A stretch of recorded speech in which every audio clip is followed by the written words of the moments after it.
for which it stands, one nation, under God, indivisible, with liberty and justice for all. Good evening, everyone. I'd like to announce that in accordance with the requirements of open meeting law, please be advised that this meeting is being recorded and broadcast over the Lunenburg Public Access Channel. Is there any public comment from the board? Mr. Chairman, I have obtained new employment, which will result in my resignation from the Board of Selectmen effective at the end of this month. The meeting of the 20th will be my last meeting, and the 28th will be my last meeting on the Charter Committee. And we'll certainly have more time to talk about it, but an opportunity came up that is sort of a glide path to retirement, so it's a good thing. And but I will be giving up my post here at the end of this month. I'd just like to mention that we will have time to do this more officially and more completely, but I'd like to thank Bob for a lifetime of service to the town of Lunenburg, and say that I will miss him as a colleague, I will miss him as a friend, and I wish him well. Thank you. I have to say the same, Bob. It's been great serving with you. Thank you for everything you've done for the town over the years, and sorry to hear you're leaving. Thank you. No, I agree. You've done a lot for the town over the past many years that you've been involved. Thank you for your service to our town. Thank you. And thank you also, Bob. I've been in town government for 2 years, which I guess is a fraction of it, and throughout the process, I've learned a lot, and you've also always been respectful towards me, and you see when government can work well, and charter review too. I enjoyed serving on there with you. So, sad. Thank you. Are there more public I just wanted to say thank you, too, and I appreciate all the support you've given me in my role as town manager. Yeah, thank you. Is there any other public comment from the board? Sure. I was going to comment about the Cherry Hill fundraiser at Hollis Hill Farms. They had that this weekend, and it was very well attended. The weather was horrible with the rain, and then there was a big wind storm that brought in a cold front, so it was very interesting. But I know they raised a lot of money, but what I thought was really interesting about it was that we see fundraisers for people or fundraisers for causes, but it was really unique because it was a fundraiser for a place. And I think it was, it's sort of, I don't know, it was very meaningful to think that it was sort of an unusual thing to raise funds for, but that people really rally around things that are iconic and important, and it was a really nice day. And then I guess the only other comment, it's election day if anybody didn't know. So, all right, that's all I have. I would like to mention that the pancake breakfast is going to be tomorrow, not the second Wednesday as usual, because Dave Berthume, who runs many things for the Lions, is going to be busy getting the Thanksgiving baskets ready for people in need next week, so he had to push the pancake breakfast up to tomorrow morning, so hope to see you there. I attended the Roar presentation on Thursday the 1st. Hopefully this will be uploaded to YouTube soon. The presenter took a good deal of time pointing out the dangers of opioids, tobacco, and alcohol. It's definitely worth a view. I also attended the last meeting of the Lunenburg Water District. They spent 2 hours getting into the details of the proposed IMA, intermunicipal agreement with Lancaster, to provide water and related services to that town. The version of the IMA they are working on was presented to them by Lancaster, and as they work through it, they are seeking to include language to make the agreement more favorable to the Lunenburg Water District. I look forward to their next meeting. That's it. Nothing. I'd like to share a concern I have with members of boards and committees posting on Facebook pages concerning issues that their board or committee have jurisdiction over. The Facebook page discussing Lunenburg is a closed group that is privately moderated by someone who naturally has their own opinions and agenda with regard to what is discussed or removed. it currently shows approximately 3,600 members. I've noticed several members of various boards commenting or speculating on topics that are currently being deliberated or are in litigation. A member of this board continues to use this social media forum to articulate their personal opinion or agenda, often cherry-picking facts, telling part of the story, or referring to issues that have been decided as still open for discussion. I find this to be unprofessional, personally unethical, and possibly against Massachusetts open meeting law. I encourage citizens looking for factual information about developing decisions or to input to ongoing discussions to attend selectmen meetings, write to the selectman's office, or request items to be added to our agenda so that they can be discussed by the entire board and seen by all. As stated before, we will continue to have agenda items to deliberate our suggested plan for town assets and future use of our buildings at these meetings. We will also continue to work on a social media policy for all boards and committees, especially those under the direction of this board.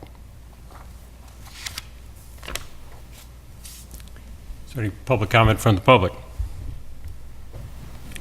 Please.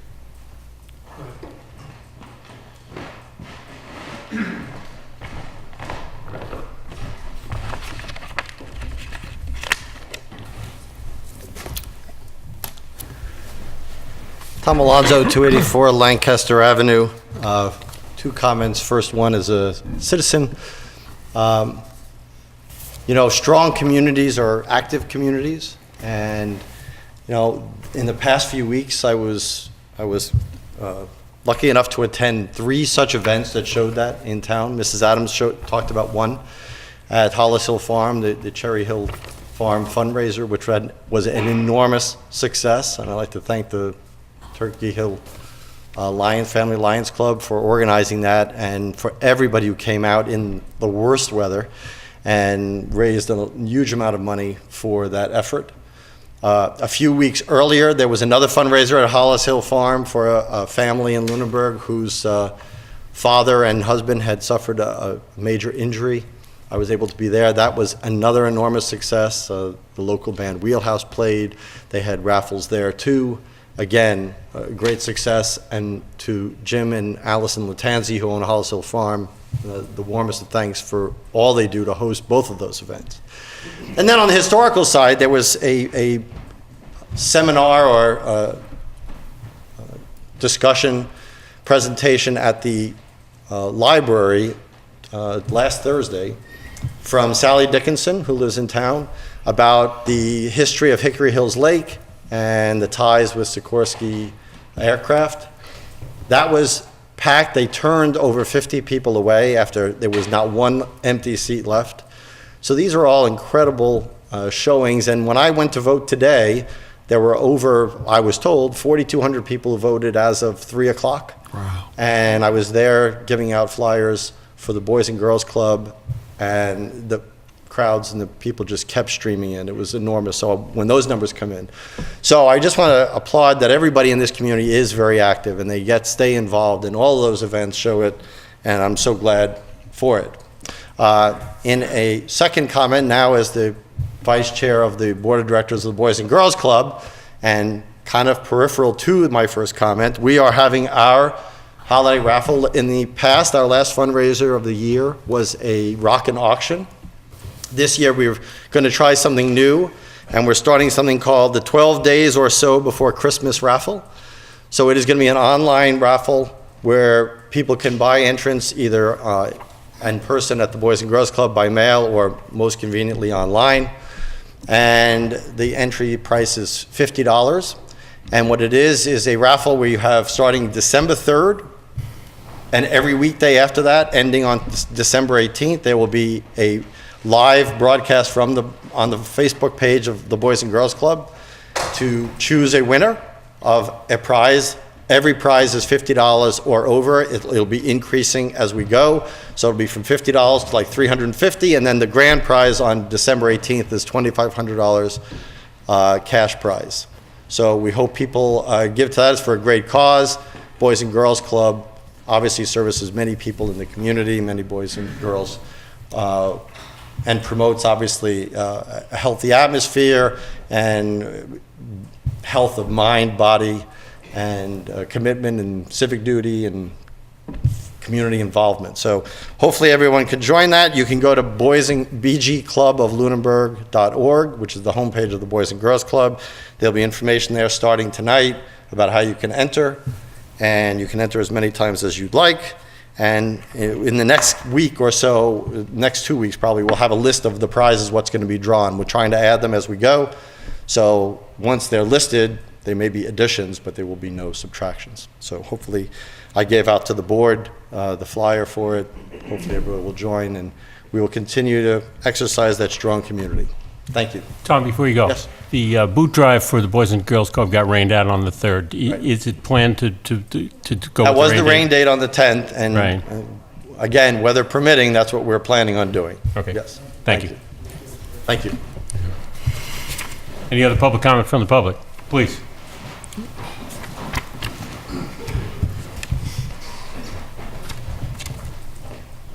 Greg Roy, 105 Chestnut Street. I'll be quick. Bob, I was surprised to see the for sale sign, and I was hopeful that you were staying local. So I'd be remiss if I didn't say that I've always appreciated your voice, and thank you. I echo everybody else's sentiments on the board. I'm sure wherever you land, you'll be as impactful as you were here. So thank you very much. Thank you.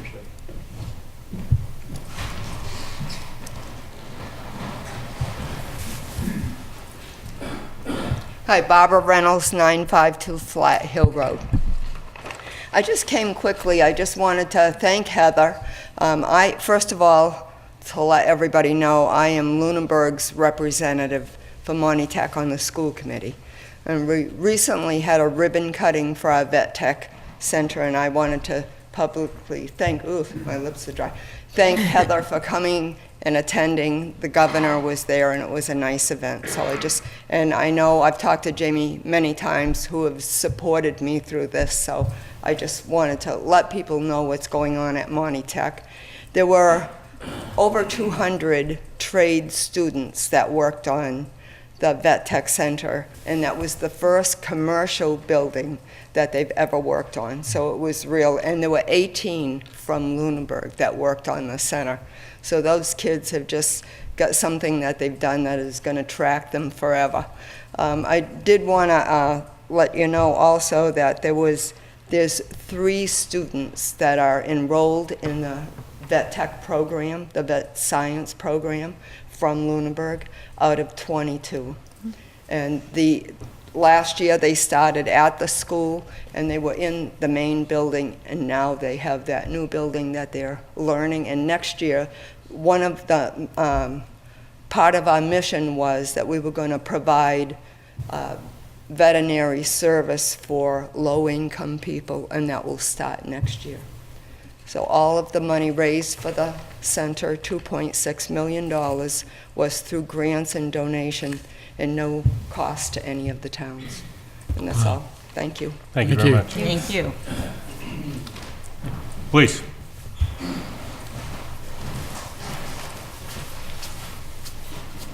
Clarence Floyd, 720 Goodrich Street, here in town. I'll have to read from my notes.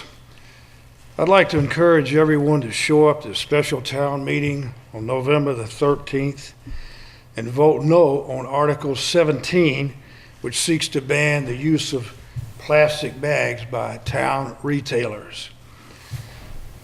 I feel this will have a detrimental effect on all retailers in town, such as Walmart, Hannaford, and others, many of whom offer recycling of any bag you bring in already. I don't think government regulation is the answer when simple recycling will do the job. I thank you for your time. Thank you. Thank you. Any other public comment? Okay, thank you. Thank you all. Our first appointment is 7:05 with regard to a toll booth fundraiser request from the Salvation Army.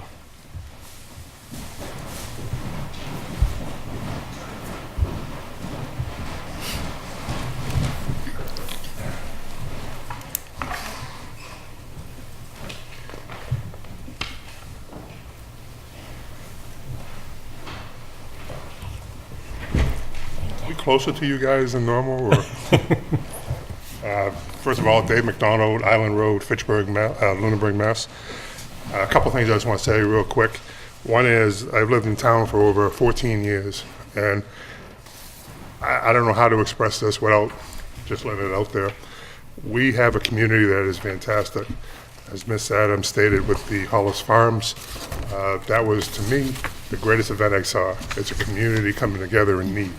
And it wasn't a need for a building, it was a need because the family needed help.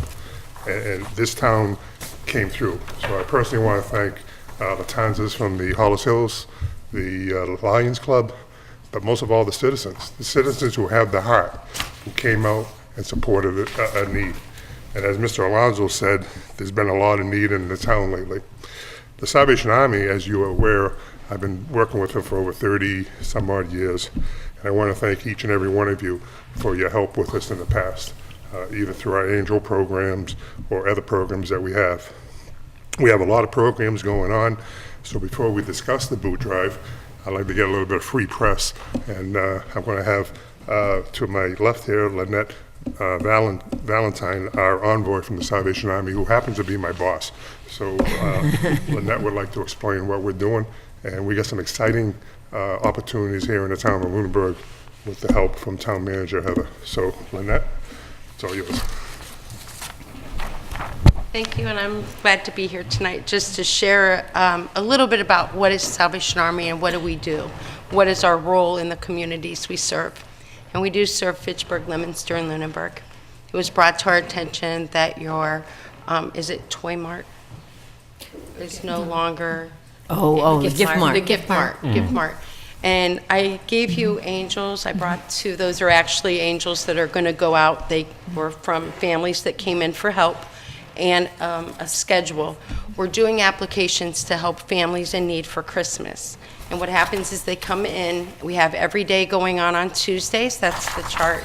They can come in, fill out the application, and we can help them with toys. A lot of people don't realize that we do serve Fitchburg, Leominster, and Lunenburg, and we do have a case families from Lunenburg that come. The need is great. Hunger is great. Our food pantry's open. We're here to serve all three communities in a capacity of no one should be hungry and no child should be left behind at Christmas or a holiday. With that being said, we are doing our kickoff this weekend. It's going to take place at 739 Water Street. We've got a visual. It's the Tree of Lights. As our Red Kettle campaign is out, we're ringing the bells. The tree is going to light up as a visual so the communities know, hey, where are they? Are they hitting their goal? Did you hit your goal? I want people to understand what the role is and what we can do with the funds that we receive. All monies that come in our Red Kettle campaign support all the programs. They support music. We've got 27 kids engaged in music. We have a brass band. We have piano, guitar, drum, enthusiastic kids coming in every Tuesday. I just left them. They'll be singing at the Tree of Lights. They're really excited. All I want to say is we embrace the community we serve, and we want to be here to help you in any way we can. And now, if I can hand it back over to Dave to explain a little bit about the boot drive. Thank you. I think Lynette gave you all an invitation for Saturday. If you're around, please come down to our core and enjoy that. We got to thank Mark Flagg, who donated a 20-foot tree. So if anyone feels like helping climb a tree and decorate it, obviously I can't, because I had a little accident, fell down and went boom.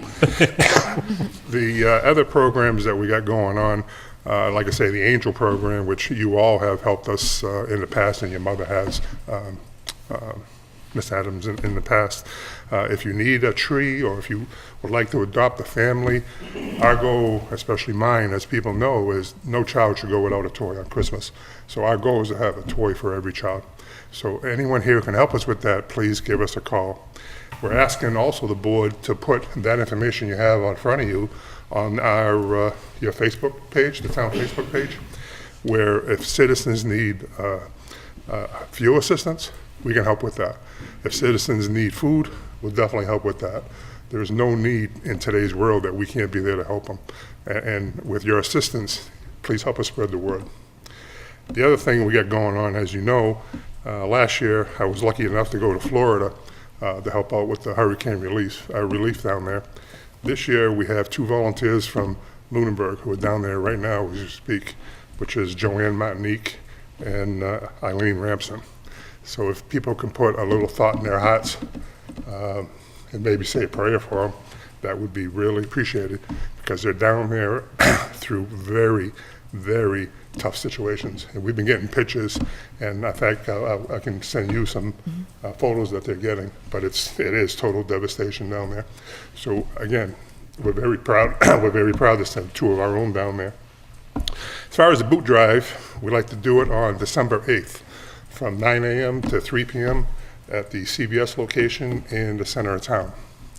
Now, rumor has it that Santa will be there as well. We have a mailbox, has nothing to do with the Salvation Army, by the way, the mailbox. But there'll be a mailbox there, and please bring the kids down to see Santa, and we're going to be advertising this in the Ledger as we get closer to the holiday season. But the main thing now is Thanksgiving, so any families need help for Thanksgiving, please give them our numbers. Again, we're there to help. And the last thing I have to say, do you have anything else, Lynette? The last thing I got to say is, when I moved to this town, I really didn't get involved in town politics. I really didn't know how the town worked, because I grew up in Fitchburg, so you always had a mayor and councilman or whatever. I didn't realize how important town meeting is. I didn't realize how important your vote is in this town. So I got involved in the town through different committees and so on, and it's been a real pleasure. But the reason why I did it was because of Mr. Ebersol. Bob, you helped me so much learn, guided us, and I was a cocky little, whatever. Were? But I respect you immensely. Paula Bertram, by the way, was the other one who helped me guide and helped me get situated in the town.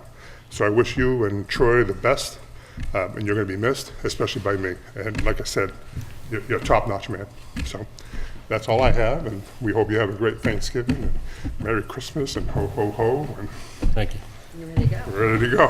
Thank you very much, guys. Can Wait a minute, you got to take a vote on the boot drive. Can I get a motion to approve the fundraiser? I'm sorry, Mr. Toll? Do you have any angels with you tonight? You know, I do. we do. All right. But we are going to be, and again, if you can't find an angel tree, and if any town or any business in town would like to put a tree up, we'll be glad to do a tree. I don't know if there's, Those are I thought those They were look for- real. I thought those were for you. No, you don't want They those? were an example. I thought you took them, you want them. If anybody wants to put a tree up in their business, we will be soliciting that. Bootleggers used to do it for us, and I think Bootleggers is opening up again, so we're going down and talk to them. We can also put one in the town hall, if you like. Fitchburg put one in theirs, and Leominster has a tree, and it's not a Salvation Army tree, but a tree of giving for a child. So any ideas to help families, please let us know. But again, I can't emphasize, if a family calls you, please direct them to us, and we can make their Christmas as joyful as everybody else's. Now, you can vote on it. Make a motion, we approve the boot drive for December 8th. Second. Any discussion? All those in favor? Aye. Aye. Any opposed? Okay, good luck. Just so you know, we are not asking for a rain date, because if that, we have commitments everywhere else. Thank you, guys. Merry Thank you. Christmas. Thank you. And thank you for all you do for the town. Okay, our next appointment is 7:15. It's a change of DBA doing business as for 50 Mass Ave LLC from DBA Bootlegger to Simon Pure Public House. Sir. I wasn't going to do a presentation, it's just a change of a name, but in case you had any questions, I wanted to be available to answer them. And you are? I am Attorney Arthur Perlman, I represent them. Okay, let me just get your...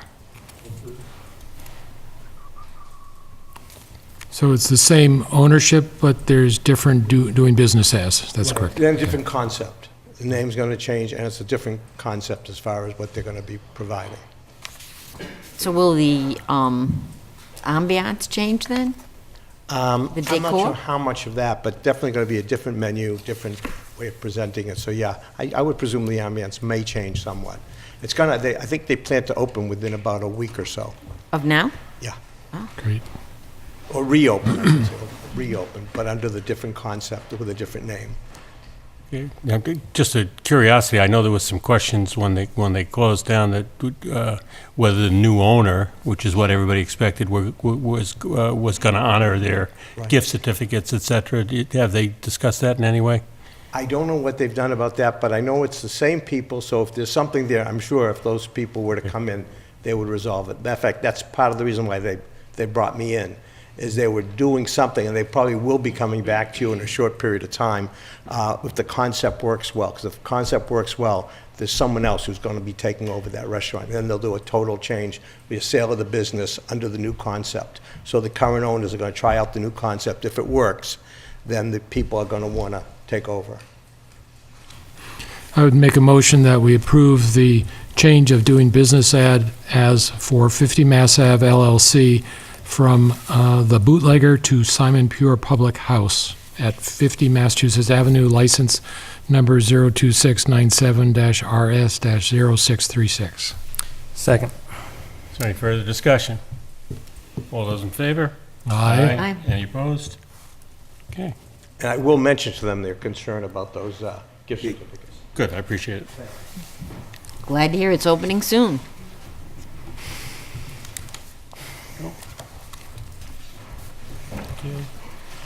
Our 7:20 appointment is an update from the Skate Park Committee.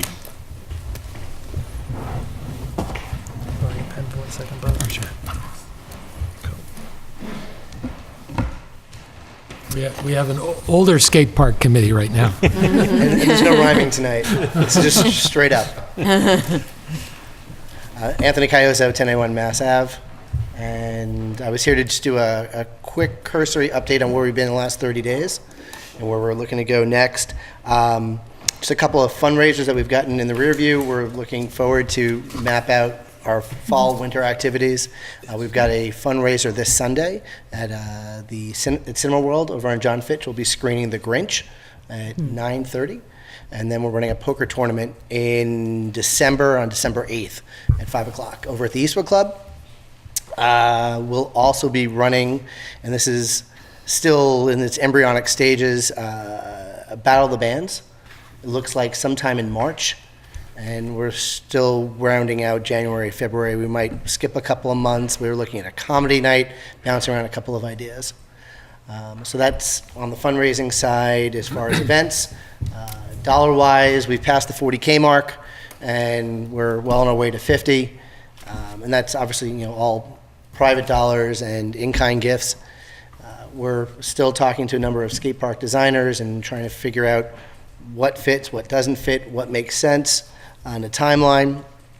And I think, generally speaking, so look back at my notes, that's it in terms of project timeline. The only other thing that we're looking at in terms of bigger picture is, how do we actually get to the amount that we need, which is still a bit nebulous, but it's still rather lofty compared to where we are now.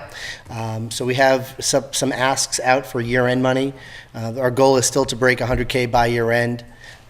And then we're also talking to a number of folks trying to figure out, is there any state money that may be available to us, either potentially this year, maybe next year. We're still trying to figure out. We honestly don't understand the process, so we're just kind of fumbling around trying to figure that out.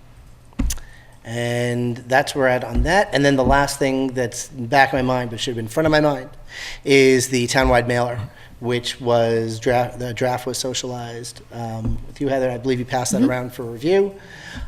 So we'd like to get your feedback tonight so we can get that off to the printer and include that with the next quarter tax bills. And that is in your packets as far as the draft. While you look at that, there is a section in the town manager's report tonight that does deal with the skate park. I'd like to take that one section now while Mr. Caiosa is here. I had one question. When you talked about that you had raised 40,000, you said something about in-kind. Is there 40,000 cash plus in-kind, or is some of the 40,000 in-kind? Some of the 40 is in kind. So how much cash do you have? We have, I think, about 32K on hand. We've spent a couple of $1,000s to raise that money, so we've probably raised somewhere around 35, 36. But you, at this point, you have 32 in 32 in cash. cash, correct. And plus in kind. Yes. Okay, thanks. Sure. Also noticed the television capability on the local cable in Groton. I think the team created a PSA. Yes, thank you. So we did do an interview with the Lunenburg Public Access folks, and we did a similar sort of format up in Groton, just trying to take the show on the road. And we also, thank you for the reminder, I totally forgot about that. And then we also went down to WXLO when the boys were on the radio in Boston. So we did a radio show with them. So we're getting them some good experience on the PR front. And then we're also looking to replicate that with other surrounding towns. So we've got a number of other conversations in the works. We'll be on Fitchburg, Access Television on the 28th of this month. And we did it was a video chat session really with the Tony Hawk Foundation, which is a great experience to get the boys to see what was behind the scenes there. So that was really exciting. One of the things I should mention is that I did get a call from State Representative Jennifer Benson, and what she said to me was that you had contacted her and had asked for her support for any state support or whatever. And her concern or her question to me is trying to get an understanding of, where the town fit into your plans, and if in fact she supported, going to the state budget for any assistance, where does that fall vis-a-vis what she might be asking for other town requirements, et cetera. And I told her that this board, in any event, had not discussed that and did not prioritize it with, in relation to any other state requests, but that, if she felt it was appropriate to support you guys, that's fine, but it wasn't on our behalf, it would more be on your behalf. And, she just wanted to coordinate with us, and I told her that was fine, that we could do that, but that wasn't something we were asking her to do. Right. And like I said, I think there's a piece of the town manager report that I'd like to just kind of cover now so that we can do this whole topic. Sure. Yep, sure, go ahead. Can I ask one more question? Anything you want. You're talking about, now it says initial estimates are in the 400K range. It feels like that number keeps climbing. Nope. So if it's a 400K range, does that mean it's going to 500? It just seems very nebulous. Sure, and it's actually been at the 400 number since probably near the beginning. No, I thought it was more like 300. We started at at the beginning. 250. Yeah, I was going to say. We started at 250, and as we became aware of this whole prevailing wage concept, it sort of inflated the price because it just costs more to build things that way, unfortunately. So, And that do leads you want me to talk? to my part of the report. Yeah. Okay. So there's, But it's like, where, when are you going to stop? What is your upper number? All right, can we go back to something that Jamie just said, though? So when you were talking to Jennifer Benson's office, like I said earlier, we're kind of just fumbling around here. So I contacted Jen over Facebook, actually, and she said to contact her office. So I've been talking with people in her office, and they said, just send us a letter, and we'll see what we can do. And I personally have no idea how this process works, so I really need to defer to you all to get some understanding of how an ask from a simple person like myself and a team like this funnels back in this. I know this isn't the right forum for that discussion, but I think that should happen at some point so we get an understanding. And yeah, so we'll just leave it at that. Okay. That would be appreciated at some point. Thanks. Okay. So I guess starting off, any funds that would come from state or local dollars would require it to go through the procurement process, as well as prevailing wage. So I'll start off with that. The question's been raised about whether procurement applies, whether prevailing wage applies. So procurement falls under the Attorney General's office. I contacted the Attorney General's office about this question. It comes down to what's the town's role in construction and design, And as I explained it, the committee provides periodic reports, updates on the project, but everything to date has been privately fundraised. It's no town dollars. And the design component is that we've seen versions of different designs and would have input, but not, we wouldn't be designing the project. And the goal is that we wouldn't be constructing the project. So therefore, it wouldn't fall under state procurement rules. Prevailing wage falls under the Division of Local Services, and so that is a different agency. So it contacted their counsel, general counsel, regarding this question, and not a simple answer, yes or no. It's a case-by-case basis, and so to trigger prevailing wage law under Mass General Law, Chapter 149, Sections 26 and 27, you need to satisfy 3 criteria. 1, construction; 2, that it's public works; and 3, it's by a public entity. So we meet the first 2 criteria because it is construction and it is public works because it eventually will become a park. And for the 3rd criteria, that's where I would have to draft a letter to General Counsel explaining what the town's involvement has been, what the role of the skate park committee has been, and they would make that determination about prevailing wage. So we're not the first town to do this. We're not even close to the first. We're like 140th. Massachusetts? Correct. But it's still a case-by-case basis. Correct. Because in a different community, the board's role may have been different than every situation is different. Say the board said, we're going to design this and you're going to do it to these specifications. That's a little different than you're bringing a design to us and getting the blessing. So it's very specific. So all I was going to say is if we were to find another group that did something similar, would it be helpful to you to sort of follow that pattern, or does it make sense just for you to start from scratch?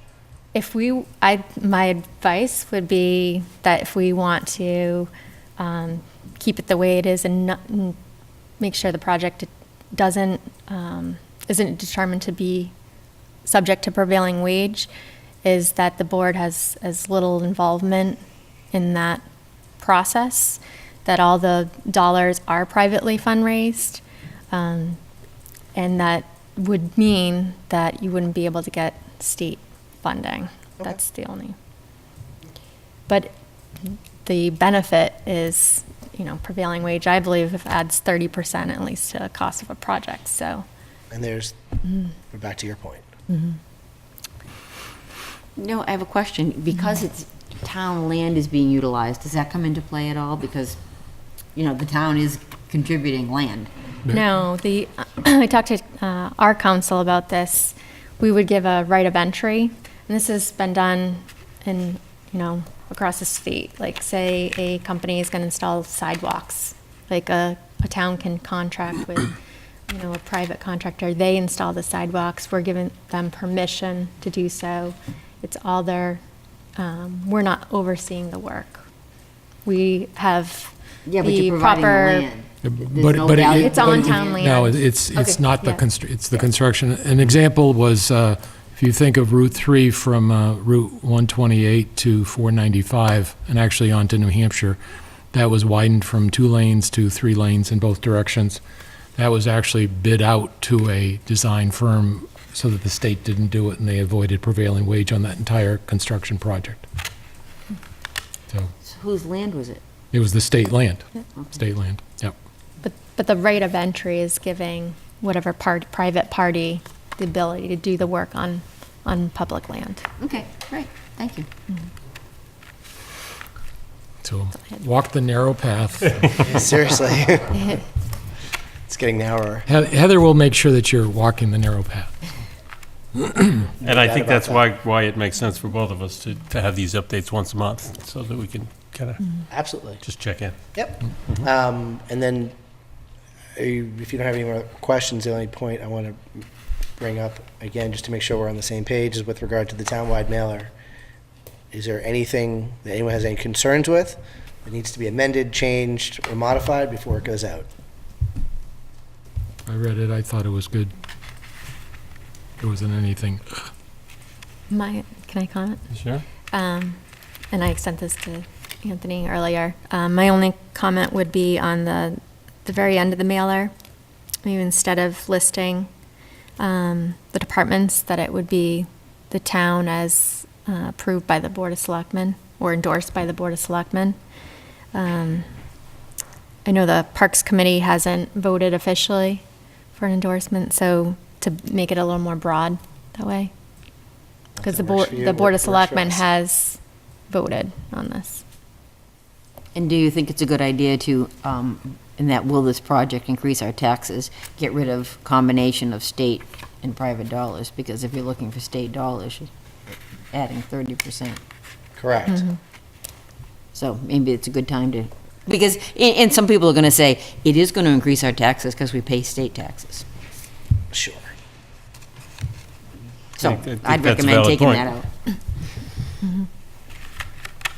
It's fine with me. You could just change it to through contributions. In private dollars. You don't even need to say public or private, just say contributions. Okay, That's it. Good. thank you Perfect. very much. Thank you all. Appreciate it. Thank you. Okay, at 7:25, we are having a public hearing on license and permit fees, as published in the Lunenburg Ledger on the 2nd of November. To all interested parties, the Lunenburg Board of Selectmen will be holding a public hearing on their license fees on Tuesday, November 6, 2018, at 7:25. The hearing will be on the second floor of the Town Hall located at 17 Main Street, Lunenburg. If you recall, and there are several items in your package under the heading of license survey. We discussed this, we had some samples from other towns. We asked some questions, there's a response from Elaine in there to some of our questions, but we said that we felt it was appropriate to have a public hearing to get input from potential licensees. So I'd like to open that public hearing. Is there anybody here from the public? Fine. Would you like to speak? Or, sure, great, come on up. Mike Chapman. Please come up here, I appreciate it.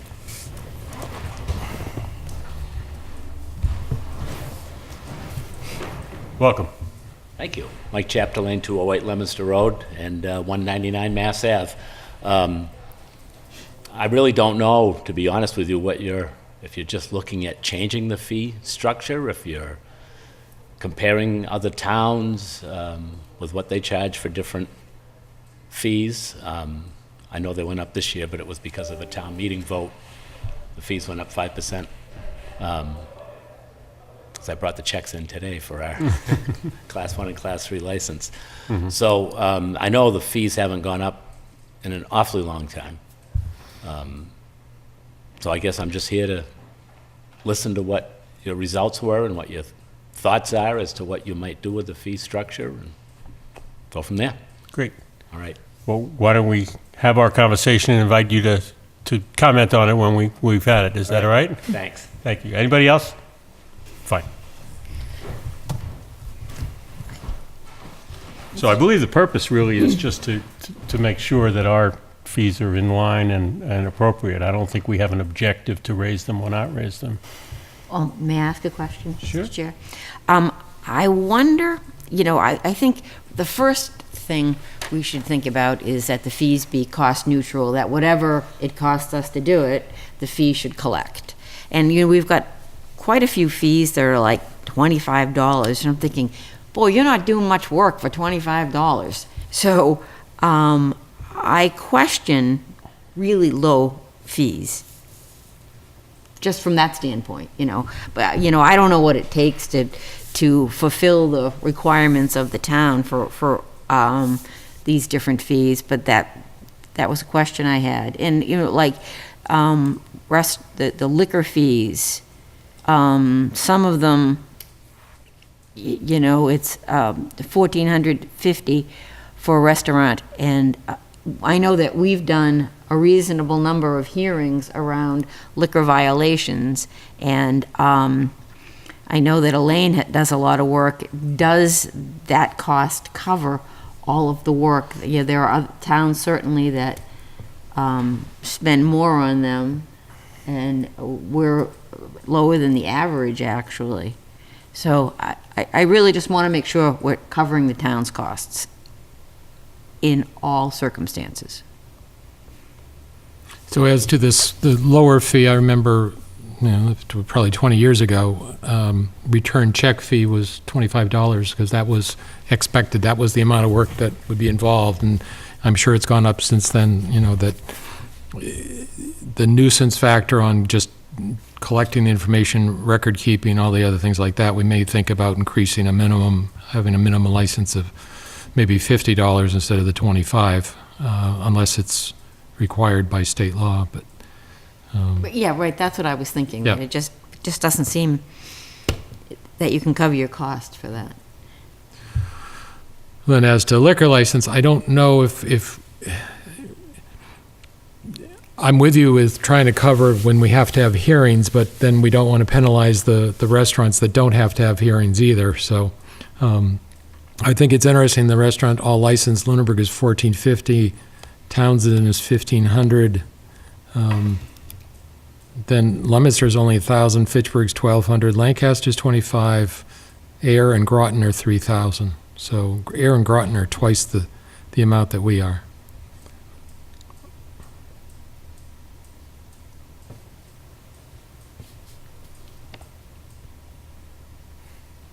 And Just it's to clarify, sort of Kristen, interesting. I was just thinking that package store all alcohol is $1,450, but package store wine and malt is only $700. And it seems like, is it half as much work? I mean, it just that doesn't seem to make sense to me. Well, it also does relate to the amount of money that the person who has the license is actually earning. There is a relationship with that statewide.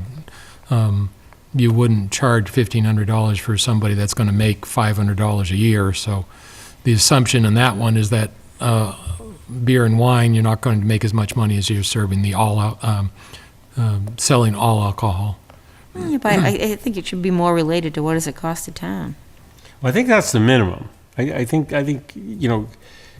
certainly it probably, I can't see that it costs, the delta in the processing costs aren't reflected in these deltas in the fees.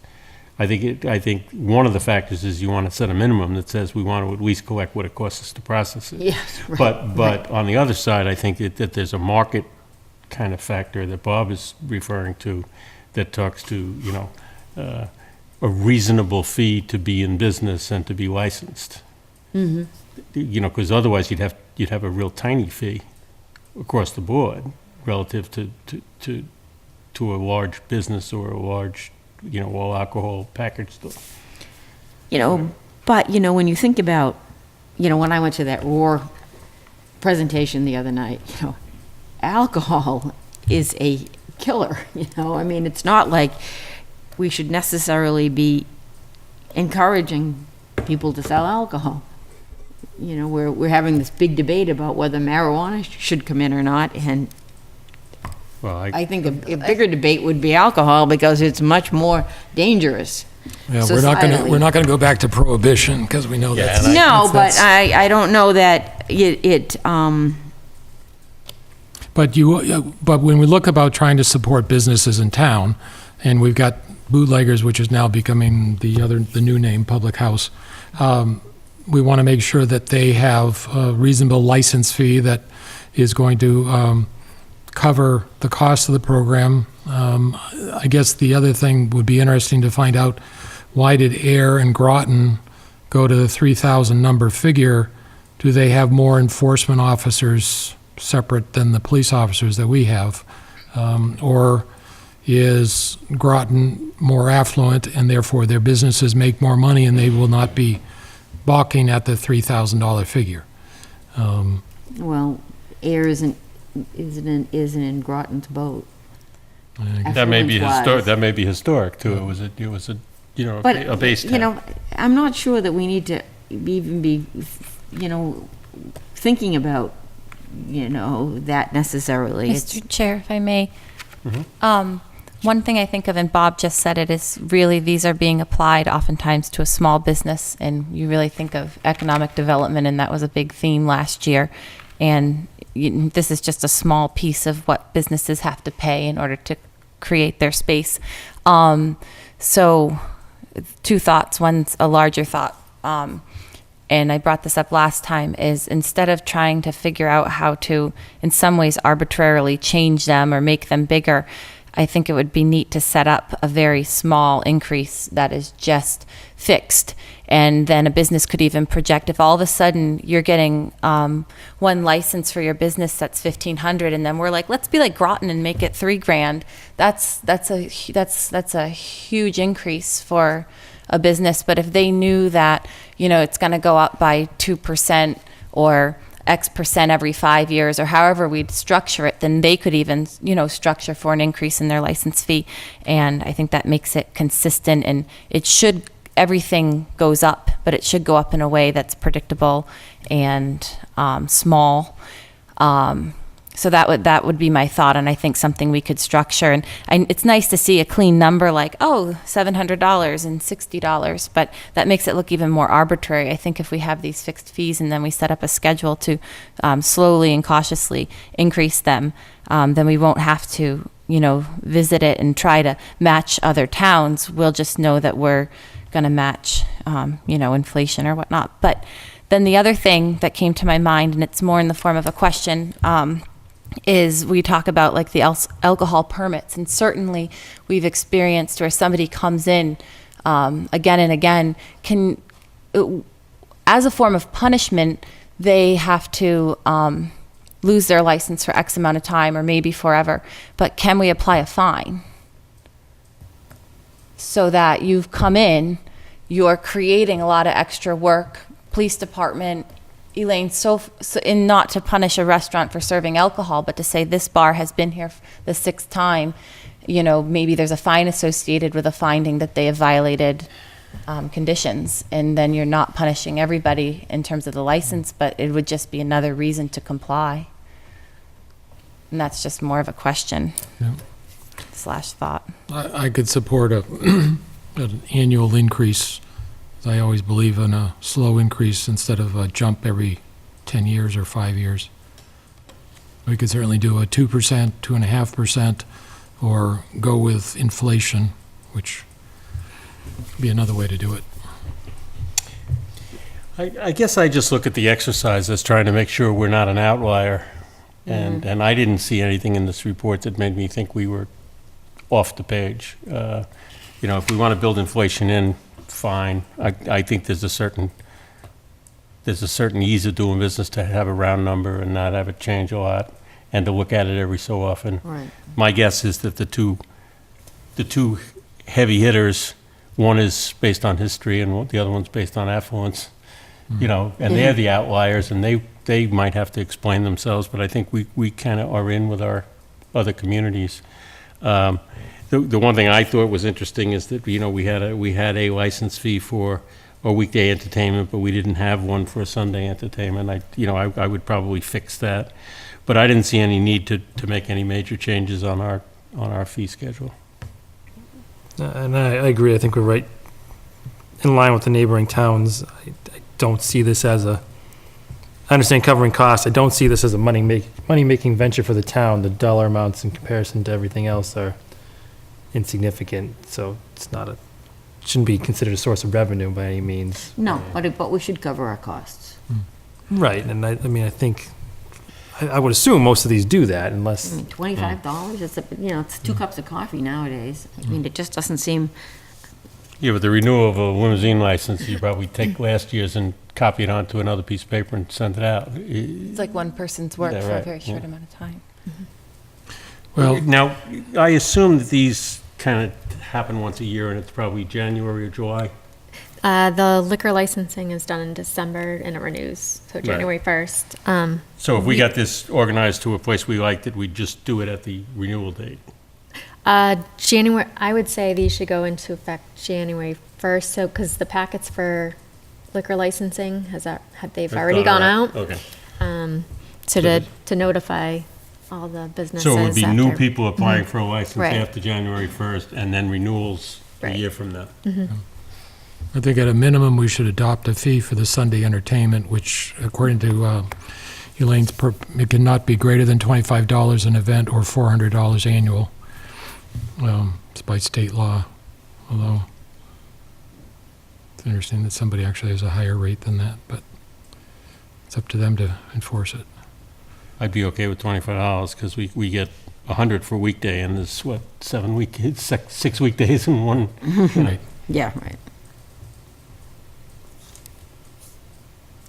The other thing I would ask the board to consider is to do, there is a fee for transfer of the $75, but a lot of towns do, because a number of businesses over the course of the year file various, whether it's a DBA change or change of officers, that all requires administrative work. So I would like to see a fee for any change.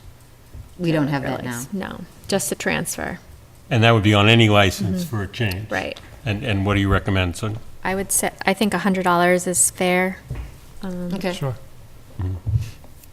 Unless it's a license that is a currently fee less than 100.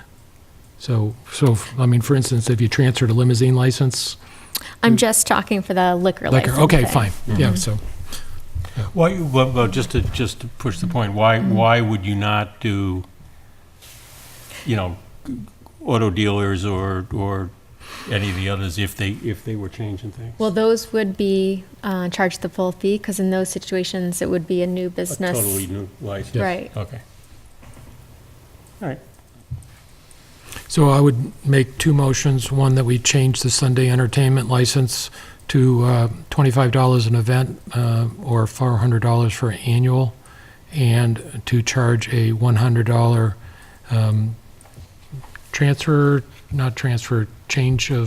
Change fee, I guess. change fee for liquor licenses. I'd second that. So does that mean any alcohol, wine, malt, whatever? Correct. Yes. Well, let me hold us on 1 second. I think I have to close the public Oh, hearing right, before right, we do right. that. Did you have anything to add to our discussion? Oh, because it sounds like we're not going to be affected. Fair enough. So I will close the public hearing and not ask you to repeat your motion, but is there any discussion on the motion that's been seconded? All those in favor? Aye. Aye. Any opposed? Okay, thank you very much. All right. Thank you. We have a resignation. If I can find it. Okay, here it is. To Heather Lemieux, dated October 22nd, from Greg Bidner. Hi, Heather. For personal reasons, I am no longer able to fulfill the commitments of being a planning board member or a member of the Green Communities Task Force. Please accept this communication as my official resignation, effective immediately. It has been an honor serving the residents of Lunenburg. Greg Bittner. So, first, I think we should accept the resignation. So we accept the resignation from the Green Communities Task Force. We don't accept it for the planning board because we don't appoint. Okay. So moved. Second. All in favor? Aye. Aye. Now, we also probably ought to get the process in motion where the planning board notifies us of the vacancy. We post it, They have, and Okay. that's already commenced. Okay. And the proposed date for a joint meeting is November 20th. Fine. So we're just waiting on a quorum of the planning board to make sure they're available for that night. Okay. Just like to, before we move on, thank Greg for his service. To serve with him on the planning board, and he put a lot of hard work into everything that he did, and a lot of hours into the town. And we didn't always see eye to eye, but he was one of those guys we could find an agreement and work together, and it was a pleasure serving with him. And he always worked to translate planning into English language. I think he was a real advocate for the public and saw that role in a way that I think did himself and the planning board quite a service. as well as trying to create more communication between all the departments, too. Okay. Now, we have scheduled an appointment to the Ag Committee. Mr. Marzuka cannot be with us this evening due to a medical emergency, but I'm told that the Ag Committee, you want to speak, Matt? Okay. Matt Allison, 305 Flat Hill, Chairman of the Agricultural Commission. At our last meeting, we did interview both James and Jorge, and we had a unanimous recommendation for both. I'd be okay with proceeding without him being here, but I would. Did you have two candidates? We did. Okay, and they both We are actually taken- had three, but the third wasn't there, so we did not make the recommendation. And there's vacancies for both of them to fill. We have Okay. 2 vacant full memberships and 2 vacant alternates. Okay, because we only have one. Correct. But and we that's, haven't, is a note. The reason is we only received one of the talent You being just keep going forms. below. And I'm that's- just asking if we Yeah. can only appoint one tonight and then have to Right. put Yes. the Right, other 'cause- one on the agenda. Okay. So I make a motion, we appoint Jorge Marzuka to the Agricultural Commission as a full member, term to expire whenever the vacancy, June 30 of 2021. I second. any further discussion? All those in favor? Aye. Okay. Thank And you. then we'll Thank you, Mr. follow up Marcuse. and get the town bank phones for the... Thank you very much. For the alternate. Thank you. Thank you. Okay, now we'll move on to the rest of the town manager report. Okay.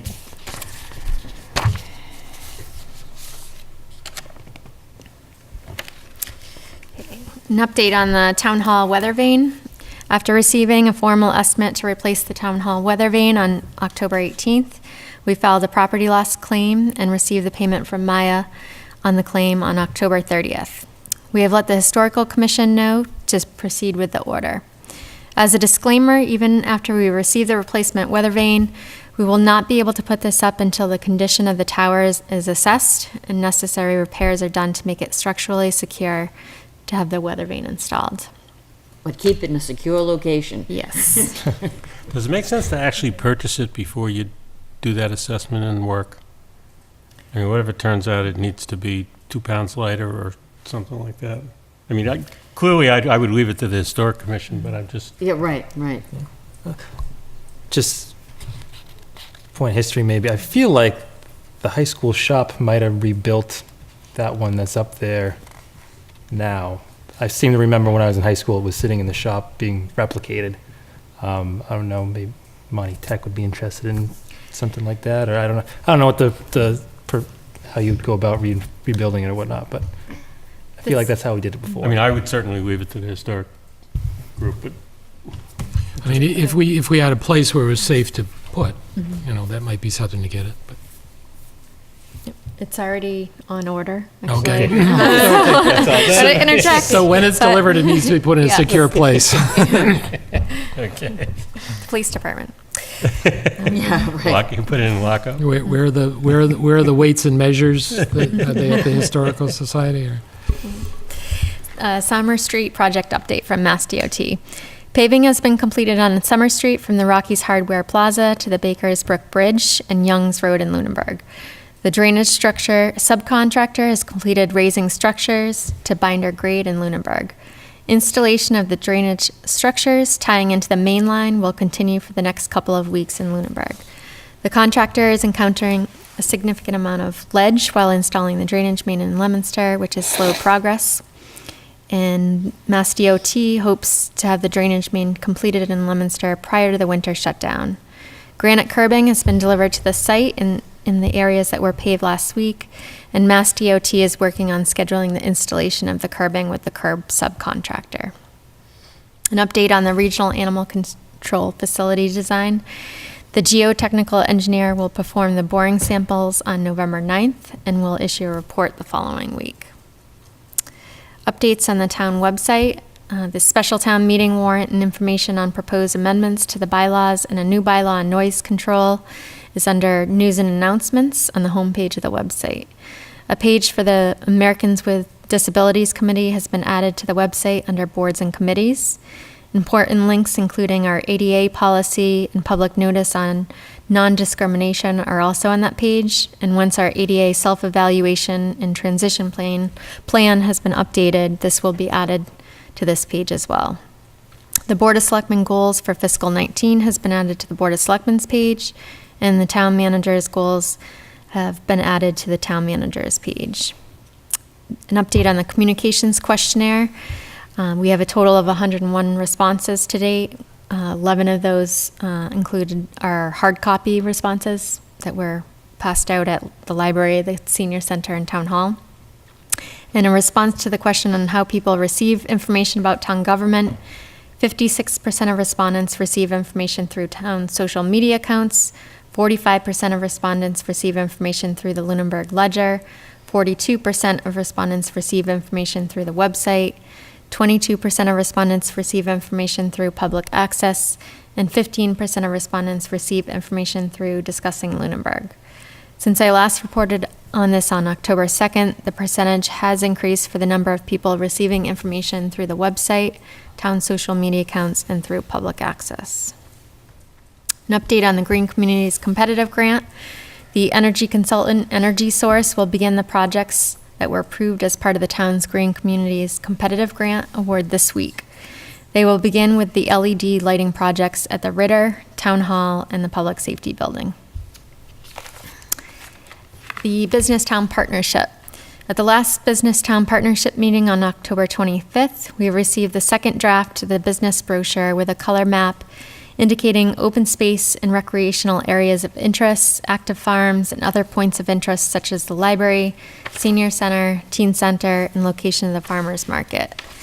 We also reviewed a list of annual events that will be highlighted on the brochure. We'll finalize the brochure at our next meeting, and the project will be complete by December. And I brought a copy of one I had. I didn't have a PDF, so I didn't do that. But for the board to see, this is, it's gonna be folded pamphlet type style. That's gonna be one side with a map. The other side will include text about highlights about town, community events, areas of interest. But we did discuss at that meeting changing the color scheme to provide a little more pop to the map. What will also be added to that, MRPC is finalizing all the trails and on a map as well, so that will be included. A update on the permanent guidebook. Montechusett Regional Planning Commission Principal Planner Karen Chapman has been working with the Planning Board on developing a permanent guidebook that will assist customers with projects of any type by outlining the requirements for applicants. The Planning Board has received a final draft that has been circulated to employees that work for departments that issue permits for review and comments. The guidebook will be finalized by December.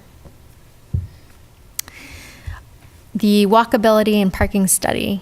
I reached out to Montechusett Regional Planning Commission to find out the status of when the walkability and parking study that we requested in March of 2018 would commence. MRPC has included this in their work plan, and their work plan begins on October 1st and runs through September 30th of 2019. So during these months, MRPC will be in contact with the town to establish the study area and goals. Right now, they do not have an exact date when they will commence, but will be in contact with the town prior to beginning the process and throughout. And in your packet is the draft work task associated with the study that shows tentative start date of March 2019, but this date could change. I couldn't find that. Where was that?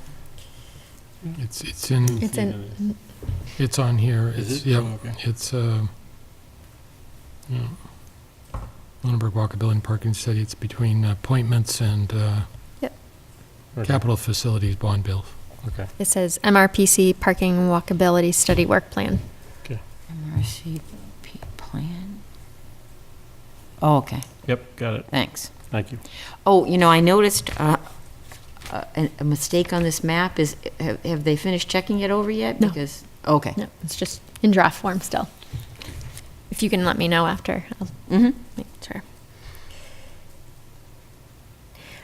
Recycling Education and Outreach. In partnership with Casella and the director of Mass Toss Cooperative, we will begin rolling out an educational outreach program to educate the public on how to recycle better and reduce our contamination rate closer to the industry standards.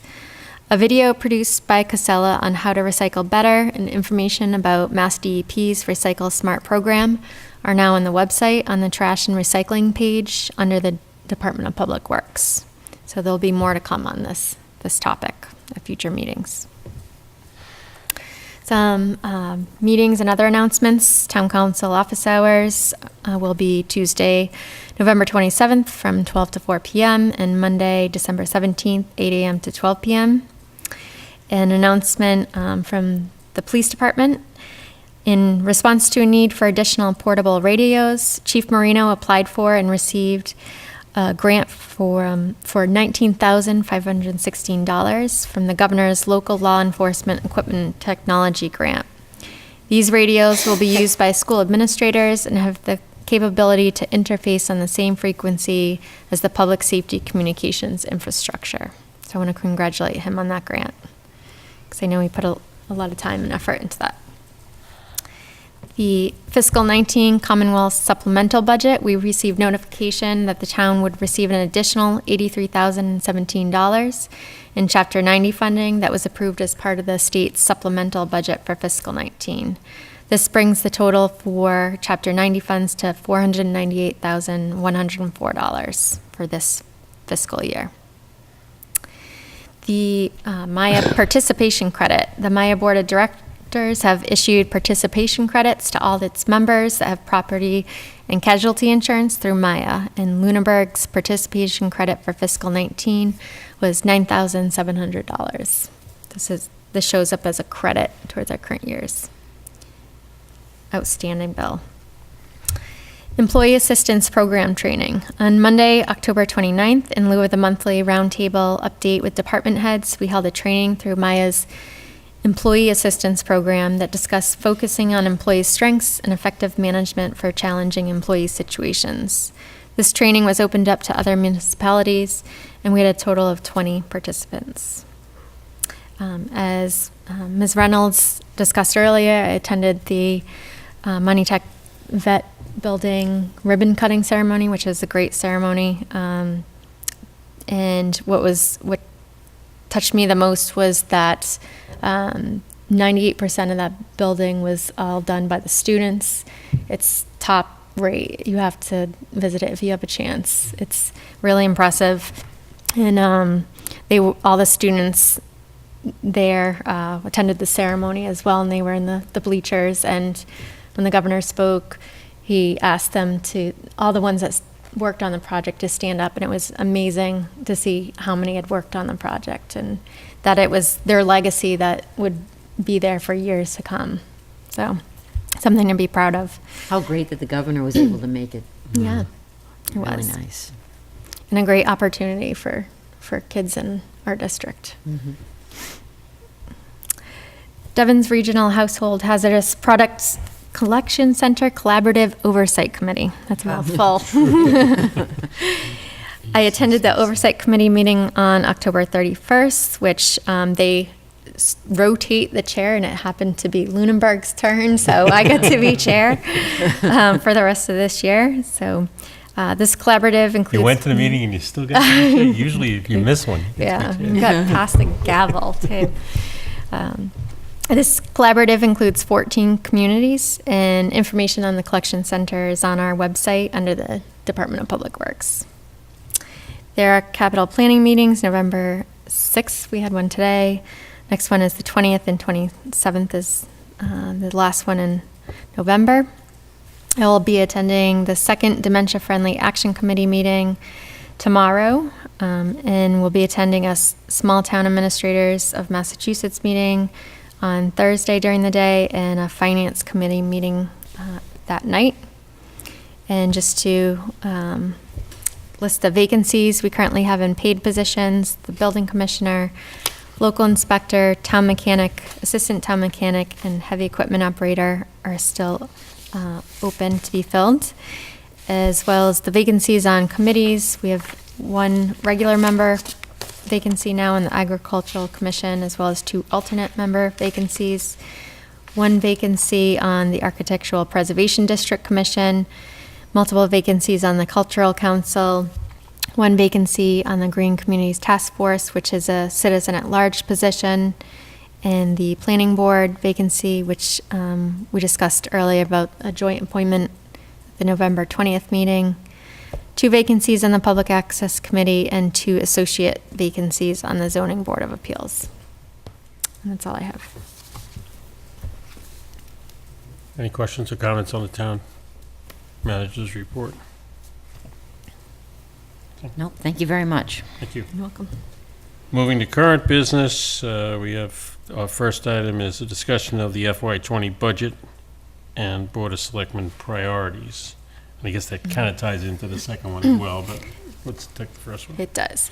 So at previous meetings, I think Selectman Luck had asked about having a budget discussion, and so I thought it prudent to put this on, working with the chairman, put this on the agenda to discuss what your priorities are. I still will do my due diligence per the charter and make my recommendation in February. I can relay some of what I foresee as some of my priorities in the budget for the fiscal 20 budget, but I'd like to hear yours as well.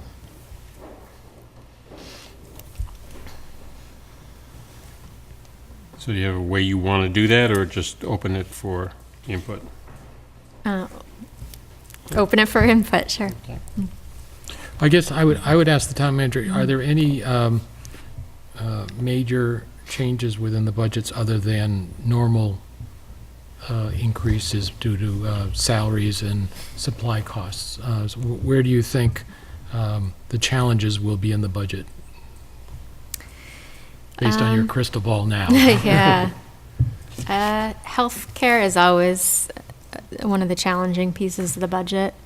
I just had a meeting with our health representative from Maya. We should be getting, well, we won't get our renewals till February, March, but based on our loss ratios, it's not looking double-digit increases, which is good. Last year, we faced a 6.82% increase. We ended up, through the PEC agreement, the Public Employees Committee, negotiated plan changes, which meant a 3% approximately increase. So we contained costs through doing that, but that agreement is a 4-year agreement. So the plan changes that we made are solid for the next few years. There are some things in that will have lasting effects. One of the ones is like a reimbursement to retirees. We're diminishing the percentage of the reimbursement each year of the agreement. So that's a reduction in the town's cost. Other areas, I continue to advocate for the long-term plans for the police and fire departments for adding staff. And Now, they each had, if I remember, multiple year plans to get to a future staffing vision. yes, Is the expectation that that's built into our kind of rough budgeting process, that it's fundable at the moment? I haven't had a chance because the plan was fast-tracked Right. I remember at town that, meeting. Right. So I believe that will have a compounded effect for future years for the fire department staffing. But it is something I think was achievable long-term. So within the budget, without Right. overrides? No, or anything like that? I would not plan on any overrides. Good. Is there any chance we can raise it less than 2.5%? That wouldn't, like I've said before, as if you don't, by not raising it 2.5%, there's trade-offs, and therefore there'd be cuts. So my concern when we do the budget, one of the things that I wasn't on the board when you had this board and the finance committee and town meeting had to do the cuts to deal with the reduced state aid. We're now at a point where we're at I wouldn't say steady state, but a healthier state. And we did not grow the staffing patterns when the revenue went up the way we could have. We paid for other capital items. And clearly, the current plan to bring the police and fire department to the staffing levels that we believe they need to be would be one of my priorities. My concern is that is going to take up some of the new growth that will be naturally coming in, let alone the 2.5%.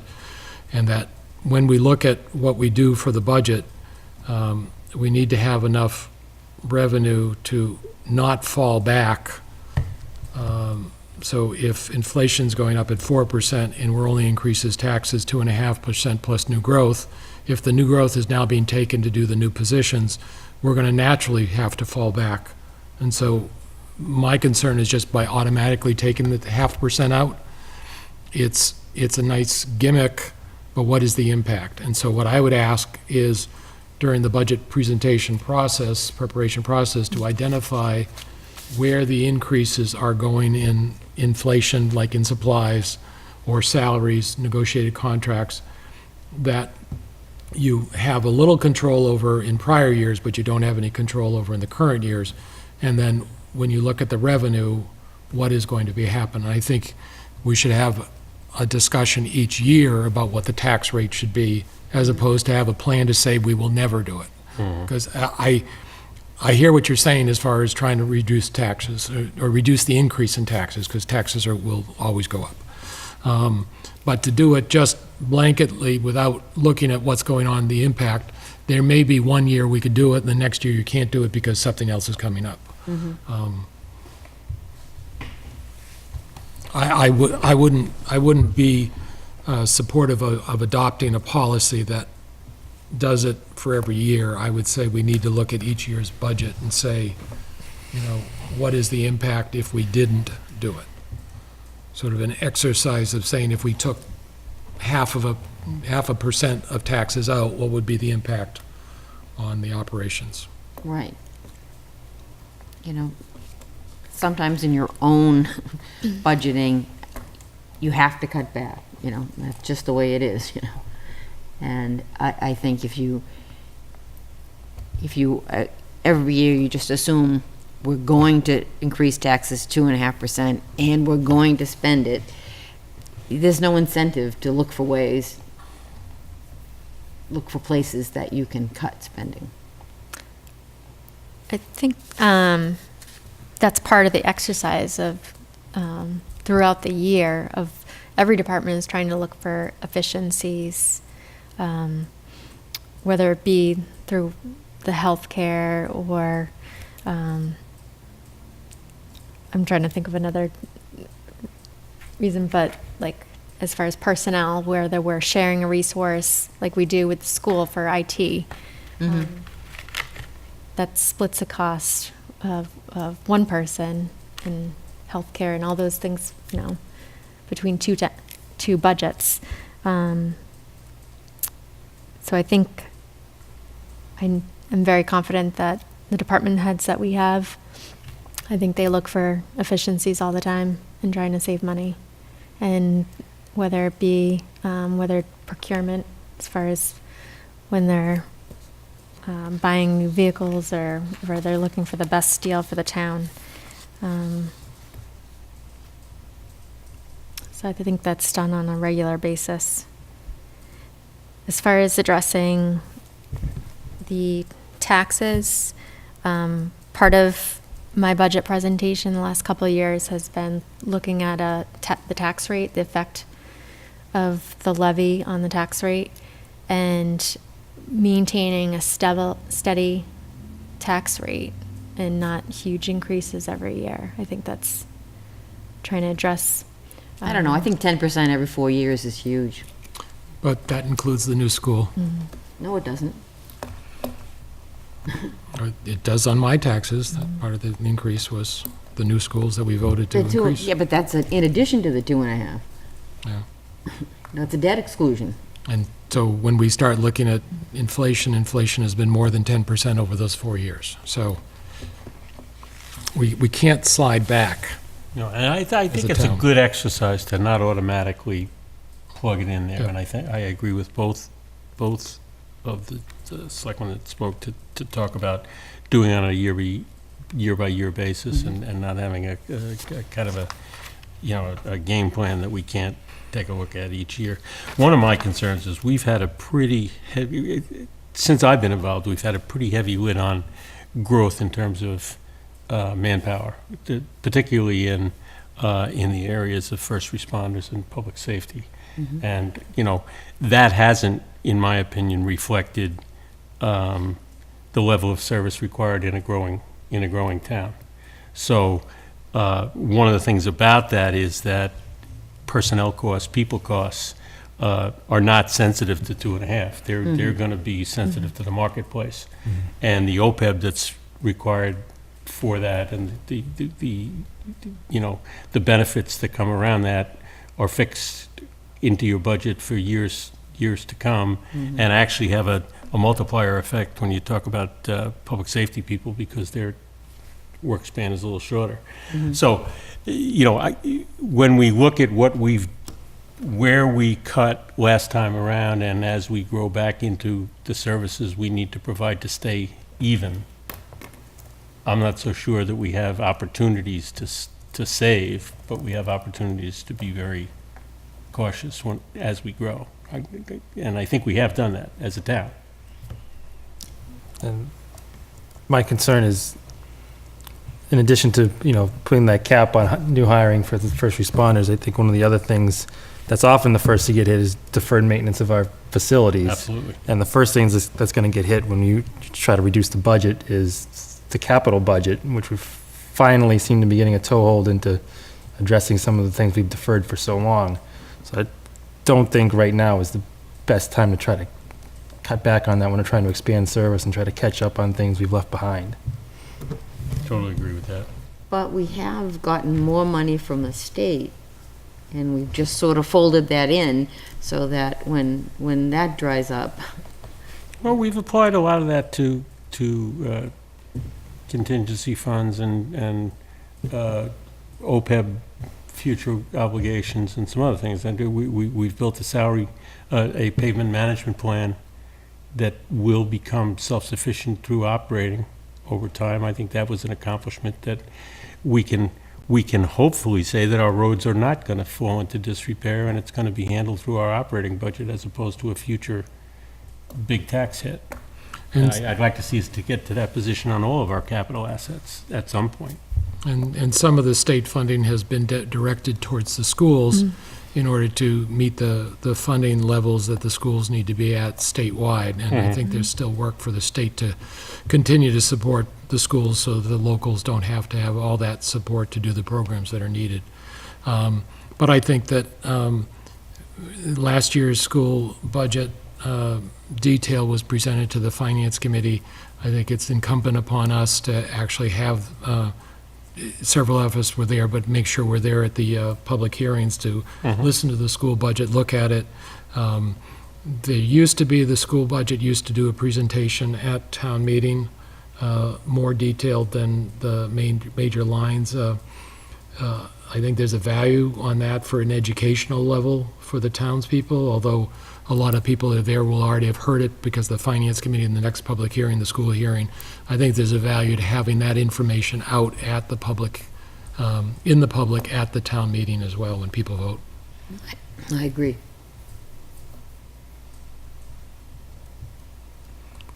So the question becomes, are there any other, I gather that police and fire are our priorities at the Yes. moment and not expanding any other departments at the moment. So If nothing else, that plus looking at the taxes would be my priorities for the year. I could sign on to that. And facilities. Yeah, I mean, facilities, I don't know if that comes up in your more operating or more capital budget, but certainly And that was facilities. also a plan, is to incrementally, and I discussed this last year during the budget. We put 40,000 more in facilities last year to every year add more to that for annual. So we don't defer maintenance. It's needed. Great. Can we have a report on what gets done for the additional money? In which additional You're talking money? about, Capital facilities? facilities, you're putting more money into facilities. What are we getting for it?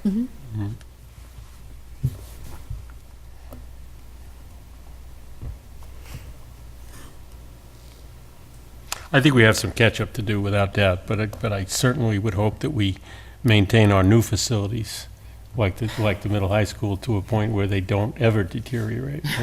Yes, right.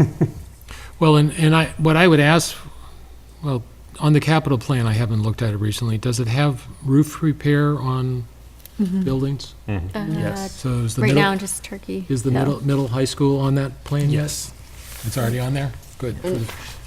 Turkey Hill, you Today, mean? No, not Turkey Hill, Oh, middle the high new school. middle No. high Oh, school. they don't go that far out. No. So that would 10 be, years out. that would be 30 years out or 20 years out, or? We go 10 years. Yeah, the roof would be projects over 20 to 30. 100. Right. Yeah, we only go 20. So we just need to remember that, because I think that's part of the problem, is that we look at, Right.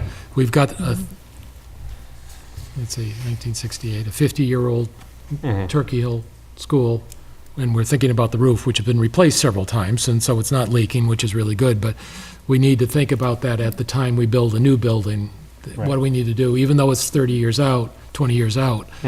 What are the milestones we're going to be Right. looking at? Because you do that in your Rather own than home. Yeah. doing it by time, could we not just have every roof on the chart? Yeah, And but then you would always see the big picture? I mean, it basically makes the Excel spreadsheet out further. 30 years is low. You can't plan for 30 years. You don't know what's going to happen in 30. Well, that 10's goes But by I awfully mean, you fast in the could count you municipality. could count roofs the way we count hook and ladders. I mean, you know you're going to have a big hit somewhere every 15, 20 years. So, Yeah, once just you a buy list it. of all roofs. Yeah. And Yeah, What they're the- projecting my and biggest, what's I mean, the capital budget is kind of the capital thing, but more the ongoing facilities maintenance is kind of what I'm concerned with. Because there's little things that don't meet a capital project that should be getting done on a perennial basis. I mean, Well, things like, that's kind of management behavior. That's when you have a operating budget and you defer maintenance to use it for something else, right, as opposed to a capital budget. But it is true. I mean, we ought to hold people accountable for their physical plant. I mean, one of the biggest things, on especially the newer buildings, is replacing backer rods and sealants on things that, make the transition between materials. Those are supposed to be redone every couple of years, not wait till they fail and you have a water problem. And, Right. And then repointing brick and patching paint rather than repainting a whole building. It's ongoing maintenance. What were you saying you have to do every couple of years? Every time you have a change in material, you tend to have like a backer rod and sealant. The sealants are they lose their elastic nature over time and become brittle and fail. And you're supposed to repair them. Most people don't, but you're supposed to replace them before they fail. Okay. And so one of the things I would dare say, and I don't know, this would probably be in the facilities budget in DPW, is there enough money in that budget to do that type of maintenance now? And that's something we need to build up the operating budget to do. And I would dare say that the school probably doesn't have a lot of that for the new building, and so in 5 years, they may need to have more money in their budget in order to do that, and I wouldn't want to take a teacher's salary to do caulking, but I want to make sure that the caulking gets done, and so therefore we have to have the money planned on that, and that's probably not in the capital plan, but it needs to be in an increased operating budget. And some of those things you can outsource as opposed to trying to build up a DPW department, Well, I'm a big fan specific of things. facilities management whether it's outsourced or done by a town employee, having somebody whose job it is to manage facilities across Yes. all our different budgets. Yes. I'm a big fan of that. Of school, town, All the facilities. someone in charge of all the facilities. And, and you don't, doesn't mean you need an army under you, because you can Right. outsource a lot of things and not incur that OPEB and every other thing Our they have in- facilities staff currently does outsource a lot of projects they can't do themselves. They do the regular maintenance, but the larger Great. stuff. I like the one neck to choke. Yeah. Somebody who's responsible for the quality of all your facilities, not somebody who responds to the fire drills that, you know what I mean? No, I think it's a great idea. Okay, so that gives you some input. I think this is a kind of an ongoing exercise, but I think it was a good No, thing great. we have to Thanks do. for asking. And now the next one is the capital facilities bond, which puts a little sharper point on the same kind of discussion. Yes, so this, there's a memo in your packet. It's Board of Selectmen regarding facilities and economic development bond bills. What's it, where is it? It's the first one up in the upper left. That's Gilchrist. Was yours different? What's it called? I'm looking for it. It starts with Oh, M. it says dash bills. Memo dash. M-Boss Bills? Yeah. All right. I got it, okay. Okay. So I listed all the projects are under each of the bond bills, the capital facilities bond bill, as well as the economic development bond bill. And the process for this is, for securing these funds, Senator Tran discussed it at the meeting he came to, was we'd have to advocate and petition our legislators to advocate the governor to release these funds. So based on our current capital plan and the Complete Streets application for construction funding that was recently submitted to Mass DOT, and capital projects that would otherwise be funded through local taxpayer dollars, I would advocate that the capital facilities bond bill projects, as well as the facade and streetscape improvements project, because that would complement the Complete Streets application, be ones that the town advocates for. So your proposal is the capital facilities bond bill, repair for the roof of the DPW, handicap ramp at Town Hall, LED lighting at the library, $40,000 for feasibility and cost estimation, demolish the old primary school, and money for facade and streetscape improvements on the downtown area. Those are the ones that you're recommending be approved Yes. for our priority. And we hold on money for redevelopment of Mass Ave, the gas station, and community commercial at the moment. At this time, yes. Is that to just show the state that there's a hierarchy of what we need to try to make sure we get the ones we want? Or is there a reason not to push all of them, or? I think those are the ones that we're ready to move forward on. Okay. I think there needs to be more conversation on the Mass Ave property as well as the community kitchen. I agree. I think Okay. the grant for the streetscape one is great because it can just have a $450,000 outcome without any additional understanding of what those projects mean. And then there's a lot going on, like you said, with Complete Streets. And all of a sudden you can sort of transform safety and sidewalks with these different sources of funding. And there's another one, was this the Safe Schools. You can get up to $1 million for a sidewalk associated with a school. And at the MRPC meeting, I saw that it was already submitted to study the primary school. Does that come from you? No, that one Lunenburg already didn't. was on the chart, and it had primary school. Okay. The school has to go after that grant. Sidewalks to the primary school? is that- Yes. Okay. It was, and it's, the grant is for up to $1 million. And the primary school, I know they've had to bus children to the puppet show. Right. Which is almost in a butter of the school. So it would be really interesting to see if there's a way, I mean, nobody can access that school on foot. There's absolutely no port of entry to safely get through the the traffic that happens there. So. I had requested that the school go after that grant for several years. So it's a grant that is available and that they could have been gone after years ago. Okay, well, there's something in the works, so I will So- have to figure out the source of it, Right. because at So- my meeting, Lunenburg was on the chart and the school was on it, so. So they Something's happening. must have finally went I after the didn't do grant.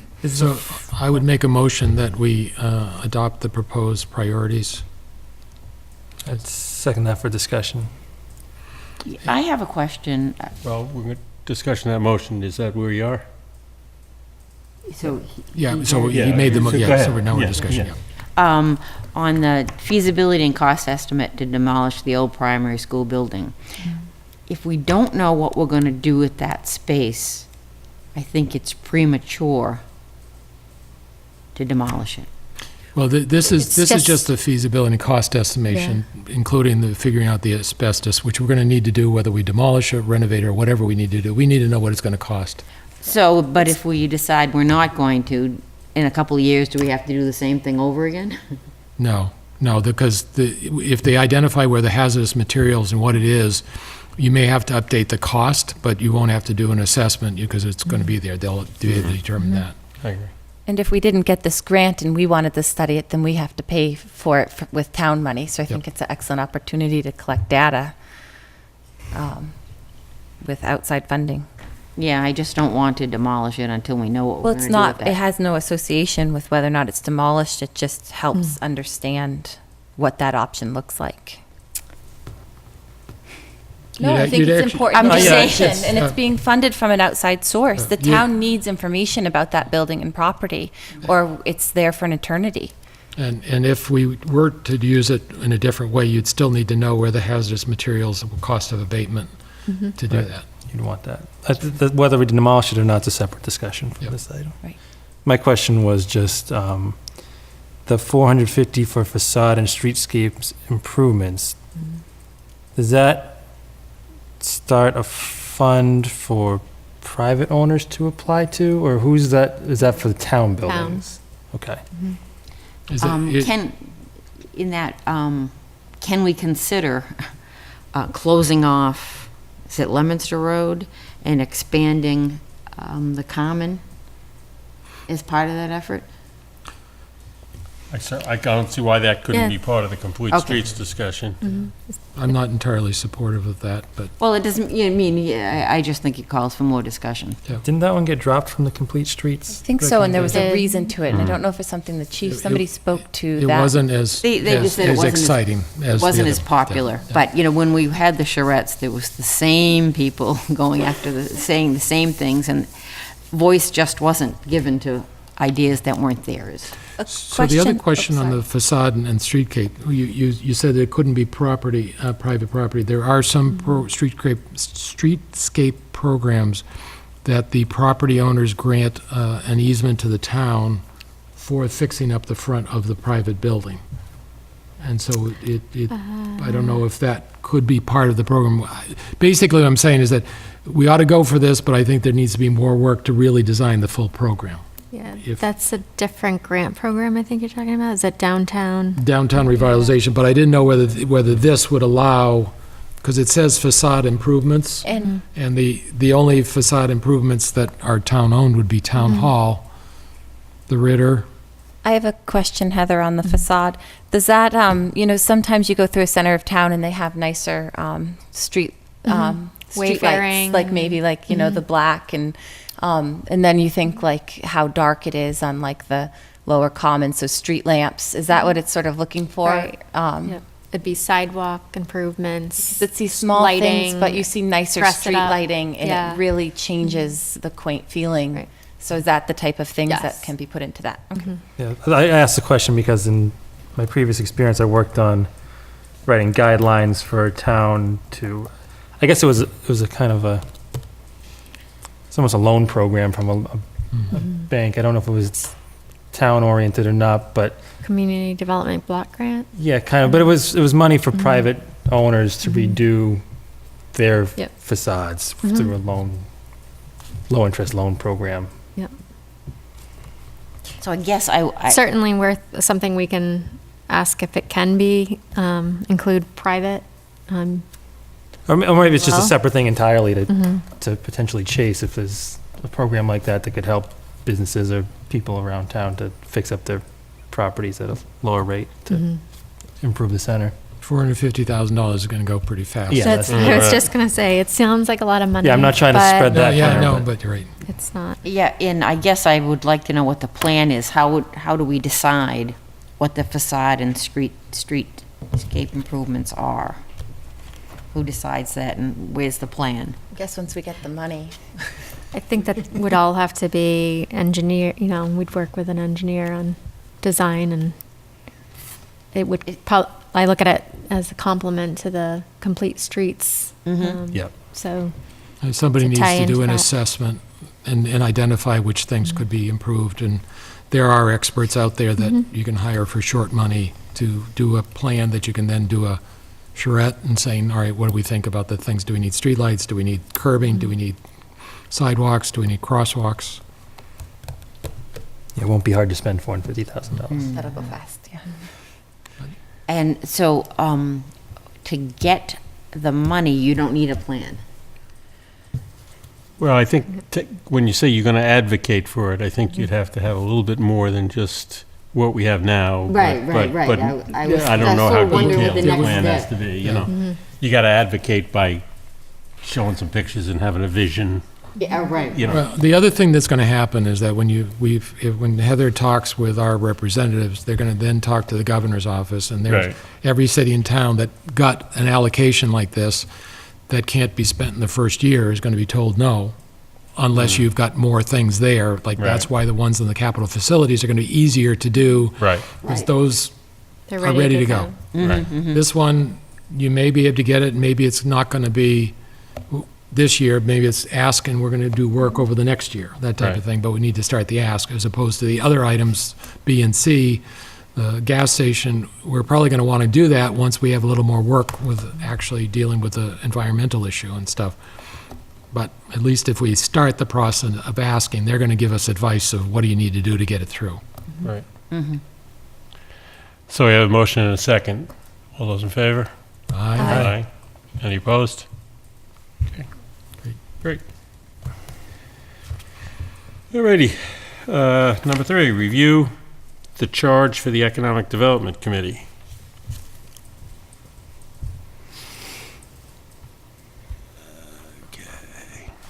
Called Draft Economic Development Committee Charge. Now, my question is, what is ecotourism?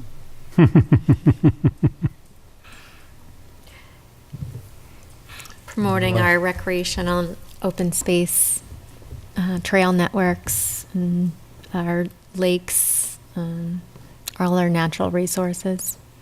Well, one lake is private, so there's no ecotourism potential there, and the other lake has one business. But it wouldn't be business, it may be people coming to boat or look at, hike.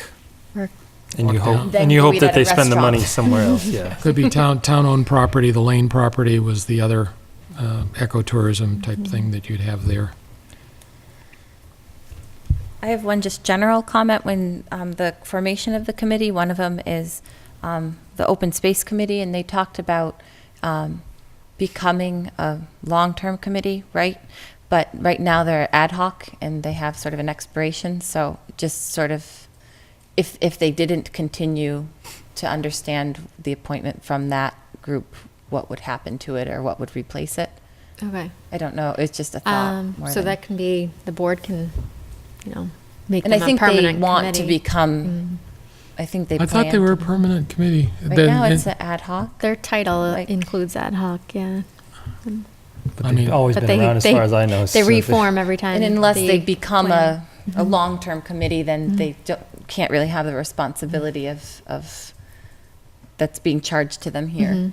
Is that a bylaw committee, or is that a Board of Selectmen? No, Board of Selectmen. So we could. Yeah, let's I look would- into whether they yeah. want to be a, Well, I The think. planning board, I- the open space committee comes from, Is it from planning the board? planning board? Yeah, With- right, through the, Do we have selectmen of appointment, or is it just all the planning? Oh, there's other people. it's their on ad it. hoc committee, I believe.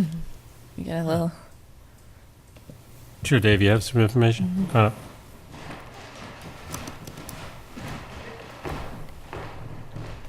Dave Passios, 56 Whiting Street. I've been to a number of their meetings and discussed that fact with the planning board, and they are a subcommittee of the planning board. Okay. Okay. Thank you. So in here, it says, as I said, in addition to the regular members, there will be 4 ex officio members as follows, and then the 3 people are listed, My error. not 4. Under the section 3, membership and meetings. Yeah, right. At least I think I'm reading that right. Yep. And then, Mr. Chair, if So I'm, that would be just. Hold on, let's 3. try to answer that We're trying question, to- Kate. I'll get right back to you. Nope, so yeah, it should be 3. Okay, So there wasn't a 4th? No. It should say 3. Okay, I'm sorry. perfect. Is that okay. I have a question for Heather in general with Economic Development Committee in terms of, I mean, I read the blurb at the beginning of what they're charged with and what the overlap is with the planning board already sort of having that as a charge. If you look at, it's Chapter 41, Section 81D, the economic development element which identifies policies and strategies for the expansion or stabilization of the local economic base and the promotion of the employment opportunities. Part of the planning board's charge and through their master plan is to work on economic development. So what does this separate committee do that this elected board already sort of is charged with through Mass General Law? It would serve as an advisory committee, and And there is whom a would they planning board. advise? I think the town in general, the Board of Selectmen and Planning Board. Because it's hard to fill This- vacancies. This so is there's- more of a day-to-day as opposed to a broad policy adoption, encouragement. This came out of all the outreach sessions and charrettes and everything else. People felt they needed and wanted this. Yeah, you're correct about that, and I think that we've struggled with our role of economic development and the planning board's role of economic development. I don't think this surpasses that. I think the fact that the member of the planning board is on here, So I get worried about the challenge of filling these spaces and in the amount of time people already, go to their other activities, their Stormwater Task Force or MRPC, MJTC.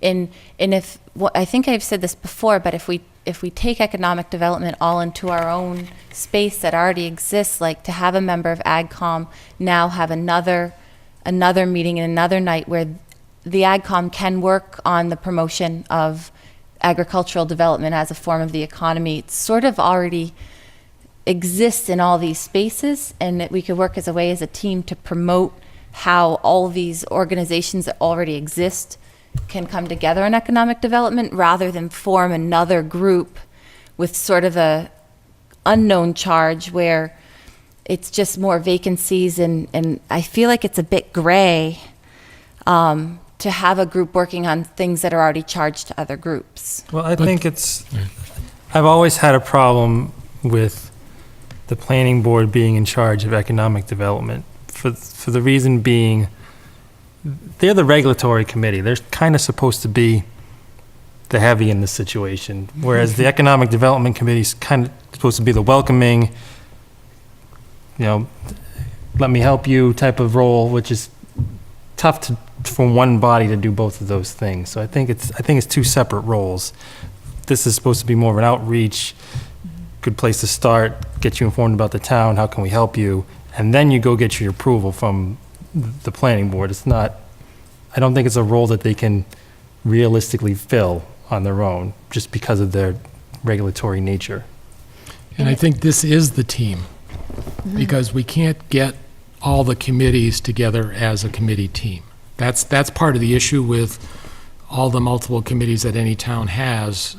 Trying to get everybody together in one room to do what this has to do is not going to work. You have to have people that are going to be, establish supportive relationships with existing businesses. The planning board and all these other, they don't have enough time to do that. This group could do it, and they're not going to do all of this all at one time.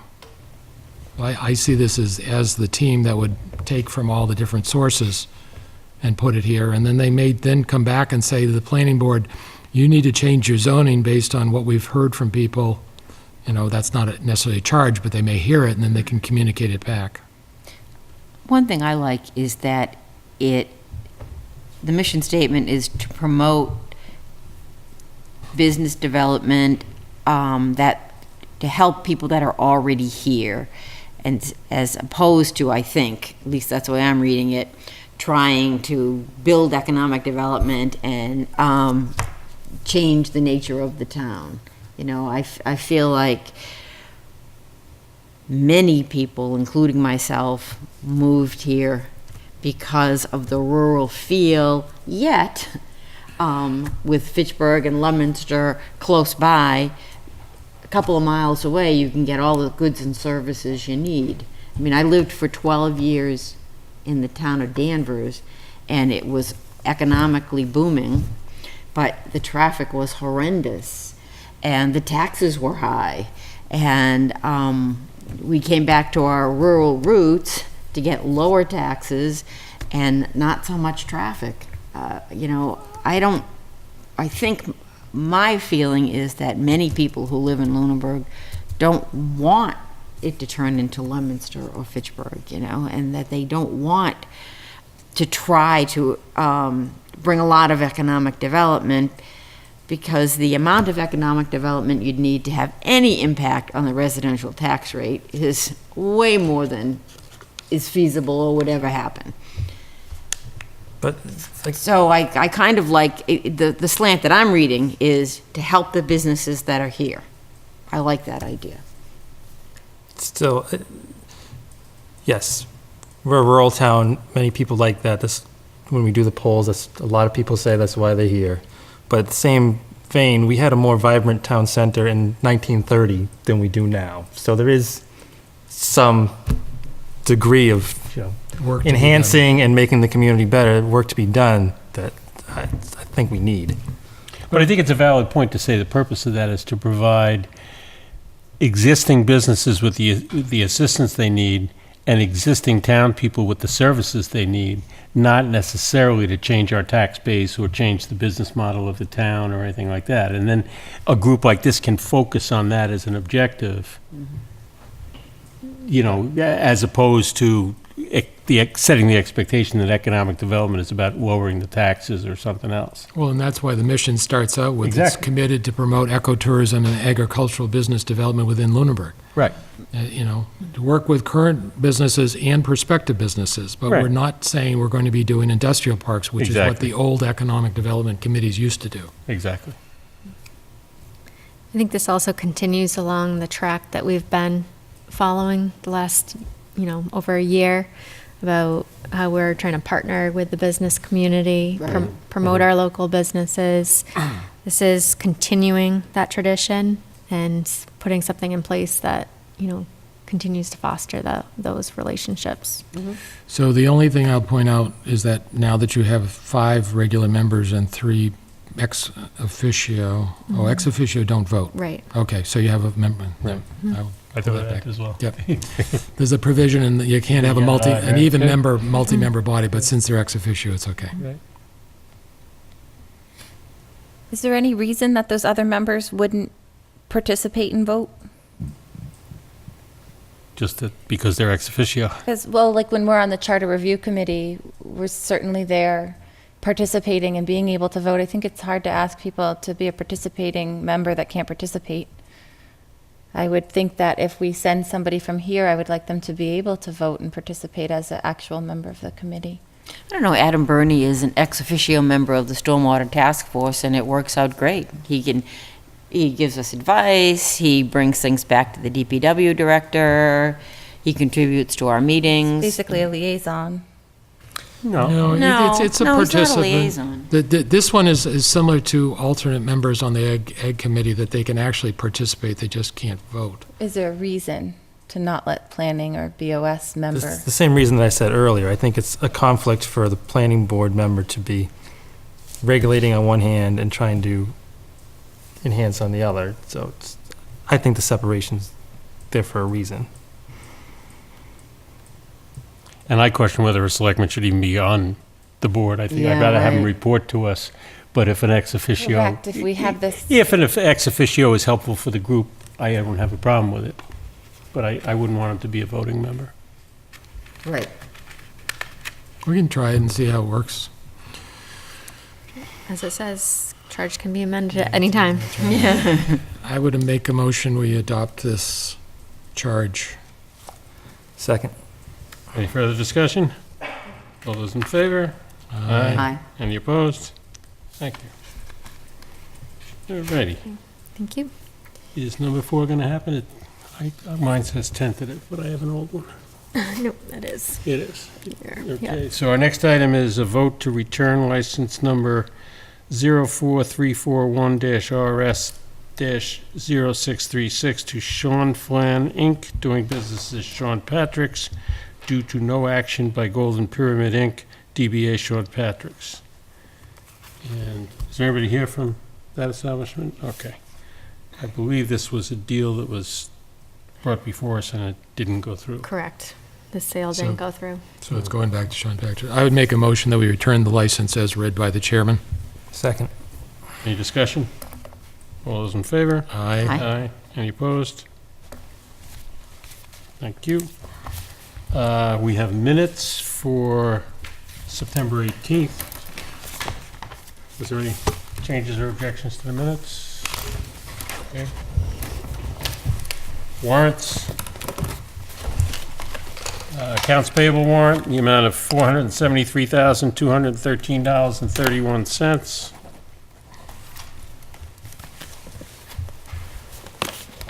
Another accounts payable warrant in the amount of $715,401.92. These all go with that.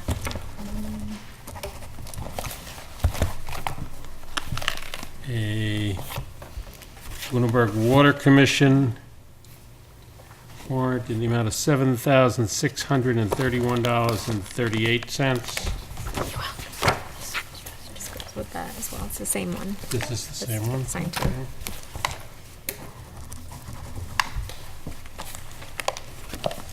And a payroll warrant in the amount of $603.12. And a accounts payable in the amount of $40,101.99. See what happens when we don't meet for a couple of weeks?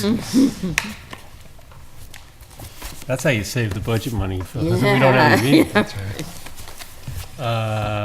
Let's see what this one is. Payroll in the amount of $789,217.78. That's it. Have any action file issues? Any committee reports? Sure. This past Thursday, MRPC had their regular monthly meeting. They did a report on, or a presentation on GIS, and each town gets $8,000 a year in services through them. And I think the Open Space Committee has been using and plans to use what's left of that on their mapping. And then I already mentioned the Safe School Sidewalk, and I was pleased that Lunenburg and a school was submitted into that chart, and basically they said whoever's in there are the only ones to be considered, so we're being considered for a sidewalk. All right.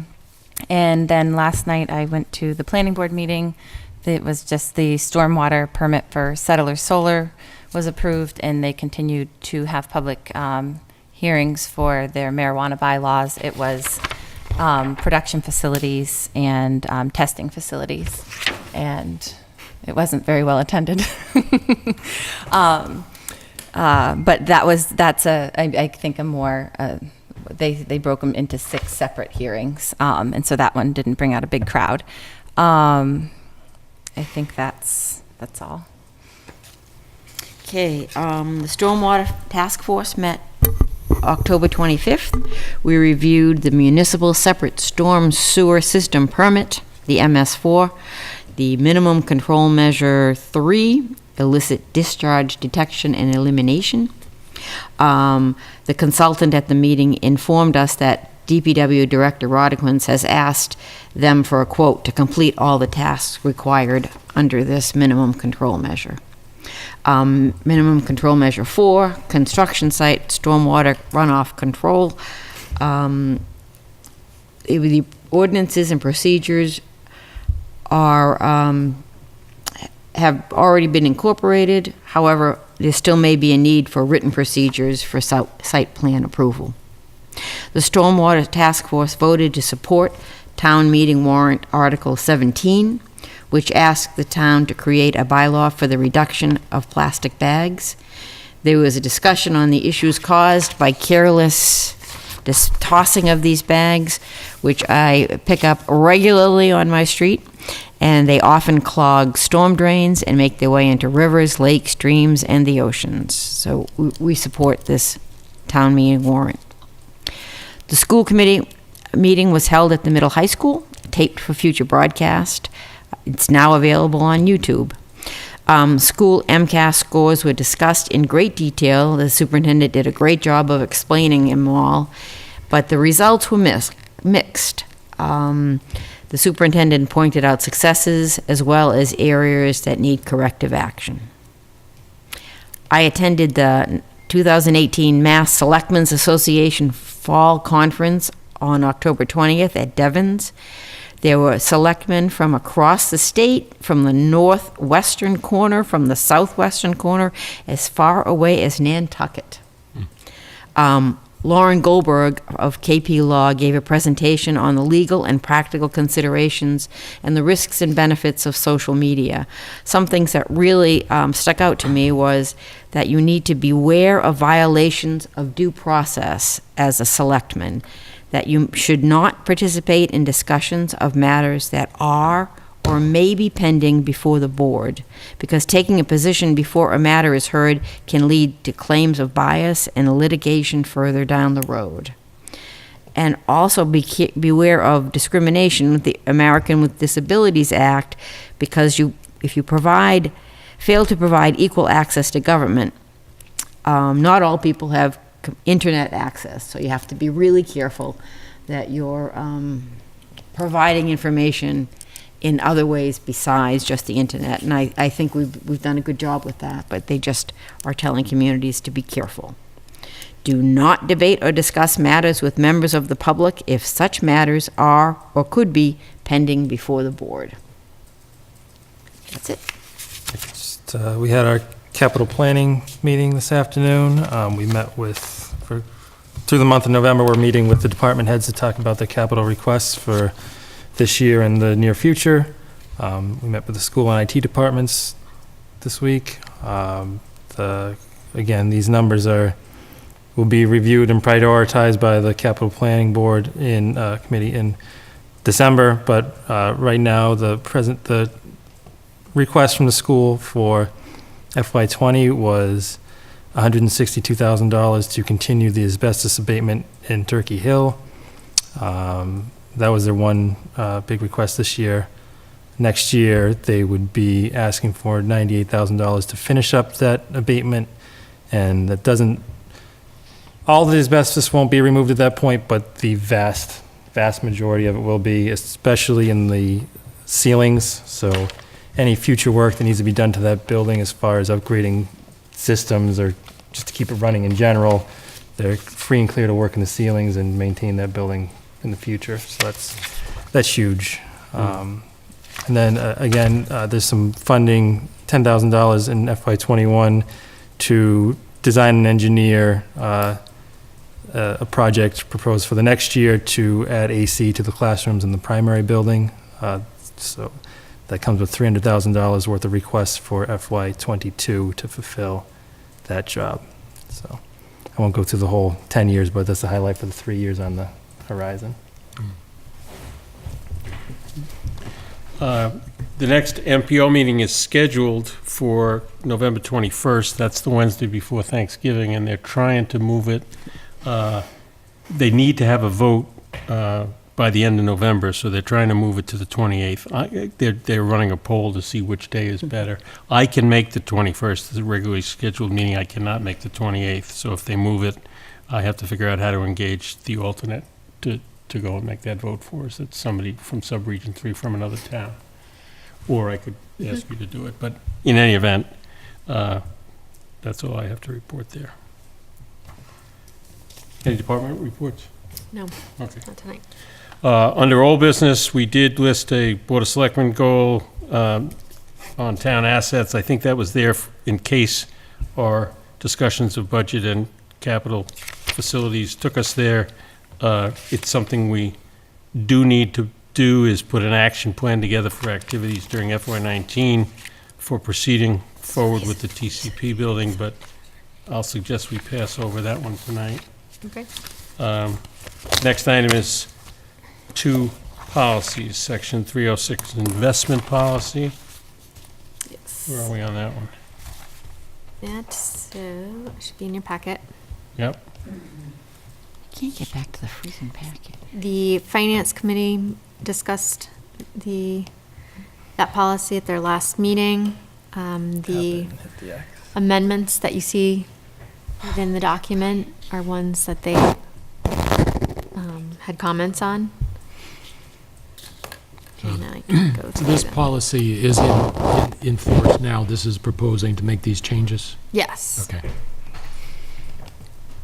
The other question that came up at that joint meeting was the percentage difference in the unsecured Oh, right. investments. And to answer that, we have no bank deposits in unsecured institutions. Good. All our funds are fully insured. So the really substantive change is Section G, which it says financial institutions shall be selected first and foremost with regard to safety instead of should. Yes, and And I don't have a problem with that, but that's, Yep. you know, because sometimes you would go someplace else and money would be first as opposed to safety, so I've got no problem with. Yep, and the conflict of interest, the discussion was about what's a material financial interest, and just as defined by conflict of interest law, because it's pretty. I would make a motion, we accept the proposed amendments to the policy and adopt it. Second. Any further discussion? All those in favor? Aye. Any opposed? The next one is the Section 207 appointment policy, also in your packet. It's labeled redlined, section Oh, 2.07. So the only change in this is to make it to comply with the charter, because per section 7-10 of the charter, the vacancies should be posted for no less than 10 days. And in order to meet the time frame that's set forth in the charter, the 10 days would have to be the minimum posting requirement to make that appointment within 30 days. And we're looking this on the Charter Review Committee to see whether that time period needs to be extended. So I would make a motion, we adopt this for now, and then if the charter changes, we may come back to this to provide. I think we have additional- conflicting interests. Right. A wider net for candidates versus filling a vacancy as quickly as possible. So but we do, I think we agree, we want to make the both of them match. Right, right. So I would move that we adopt the amendment to this policy. I'd second that. Any further discussion? All those in favor? Aye. Any opposed? Great. Item number 3, discussion of special town meeting articles. Anything on that one? Okay, Article 1, Oh. this is a handout, so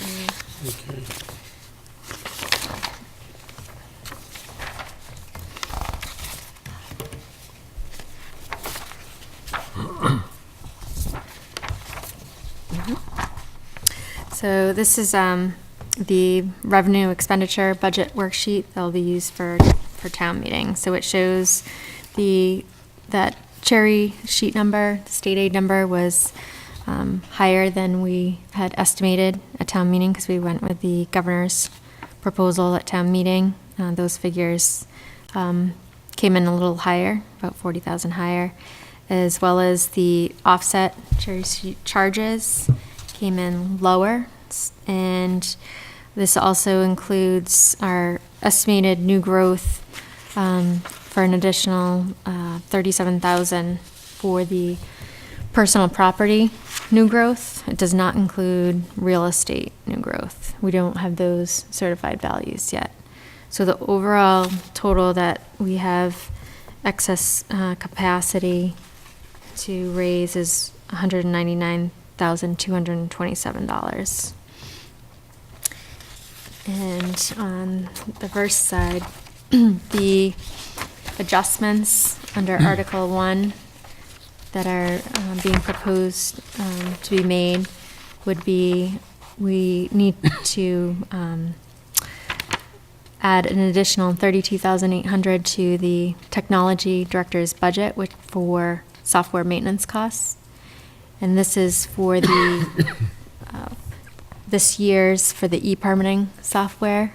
We don't have a, as you know, we have the technology revolving fund, which will supplement that budget, but we do not have an appropriation, and we're having only begun the implementation of the software. We have only about $1,000 in that account so far.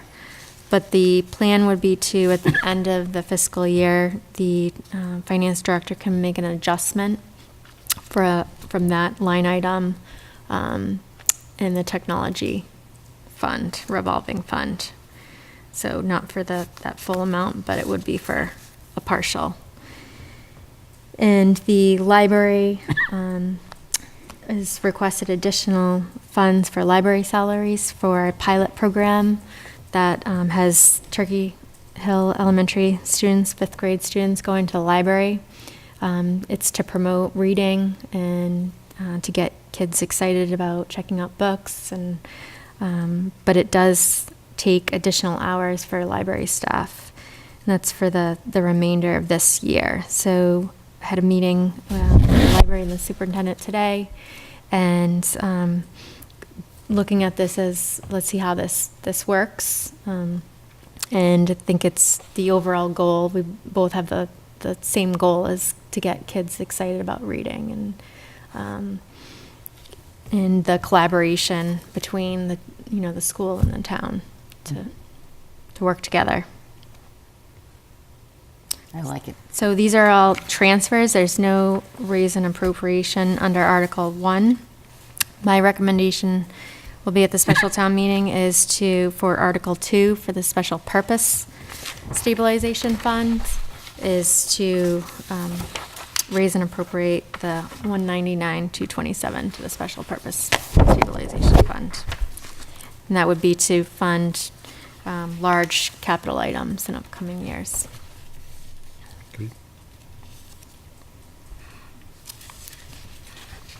We have to vote on that or anything? It's just, you're going to have revised? No, I think you were going to take a vote at town meeting, right? Right. Yep. On your recommendation. So this is just any questions that you have remaining on other articles on the special town meeting. We did have a kind of a pre-meeting with the moderator, and just to reiterate, there are quite a few, in fact, almost all of the warrant articles, we said that we were going to make our recommendation at town meeting. In order to comply with open meeting law, we need to do that publicly, so we'll make sure that all our mics are turned on. If it's just up or down, that's fine. If we need to deliberate, we'll need to deliberate on the microphones. And unanimous votes, we just report as we approve. Any vote that's not unanimous, we'll approve through we'll probably use a roll call for all of them, just because it's more efficient. Yep. Simpler. Okay. Good. Anything else on town meeting? Let's see. I've contacted the citizen petitioners to relay the process as far as in providing what the recommended motions. We have all the motions ready and prepared. So, for instance, for the reduction of plastic bags, town council, when we reviewed, recommended chapter 192 be the chapter it be if it passes. And what that process would be, that they'd be asked to read the motion. And then there would be the finance committee and the Board of Selectmen's caucus and recommendation, and then it would be opened up for discussion on town floor. The Northfield Road rear, I spoke with that citizen petitioner today. They are in the process of doing the tax title search. Thank you. And hope to have it done by town meeting, but it will at minimum have a preliminary report because it is a very complex search. So that is an update on that. And I think other than that, there's no other updates. Okay. Any other discussion on town meeting? Just note that we're going to meet at a half hour before the meeting. Mm-hmm. Right. Okay. We will post a meeting just to ensure that if we have any last-minute preparation for the annual town meeting, we'll meet at 6:30. And I don't know if the location is determined yet, but it's probably one of those collaboration rooms over in, by the auditorium. Okay? Last item on I think David. agenda. What? Mr. Passio said a question. Yes, sir. Sure.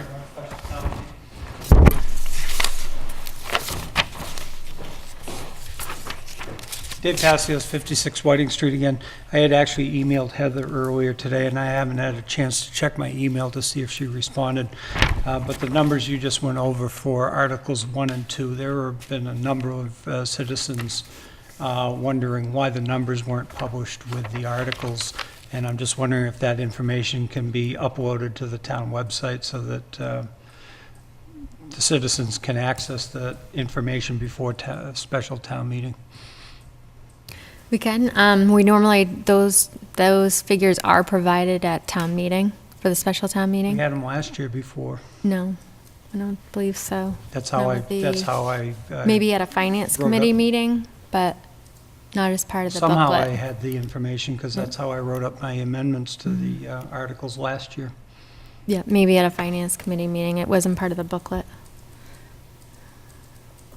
Okay, but it's public information now. Can that be listed on the website along with the special town meeting warrant? I can put it up, yep. Neither board, or if they haven't voted on it, or, in the finance committee, will be seeing this for the first time Thursday night Okay, as well. thank you. Thank you. The last item we have is the sale and acquisition by the town of 161 and 171 Gilchrist Street properties respectively with pertinent interests, all as described in the purchase and sale agreement signed on or about October 19th, 2018, including authorizing the same and designating a board member as authorized signatory to effect the foregoing. And in your packets, there are two motions. To get it started, I move that the town convey that certain property known as and numbered 161 Gilchrist Street, identified in the assessor's records as map 031, parcel 0010, to South Ash Development LLC on the terms and conditions and for such consideration as is specified in the purchase and sale agreement between the parties signed on or about October 19th, 2018, and that Jamie Toll be designated and authorized by the board so sign all documents and to take all actions as may be necessary or appropriate and effect said conveyance. Second that. Any discussion? Does the conservation restriction and easement have anything to do with this? That's the next motion. This is conveying out the property that we currently own, the current pathway. So there's no conservation easement on this motion. This is the second motion that has the one. Okay, so the Conservation Commission would not be concerned with this first motion? No. All those in favor? Aye. Aye. Any opposed? Oppose? Mrs. Adams? Yes. Okay. Nay.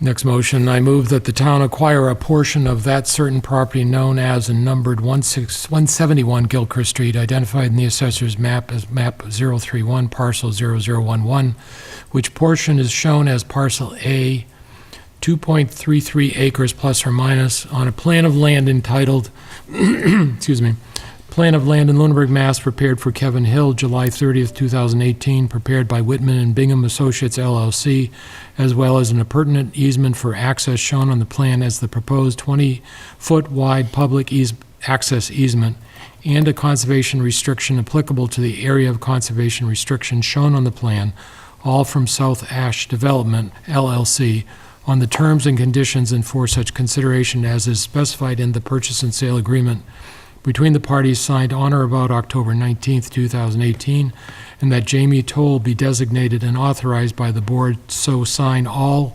documents and to take all actions as may be necessary or appropriate to effect the acquisition. Second. Is there any discussion?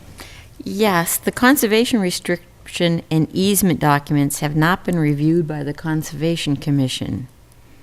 So I would move that we delay the final vote until they've had the opportunity to do that.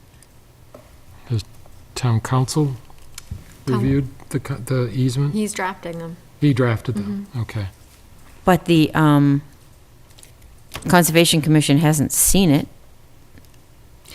It would be, I think, all according to the discussions, and They didn't have any discussions. They No, didn't our- have the, All our discussions about what needed, what we said at our meeting when we talked about what needed to be included in the easement. right.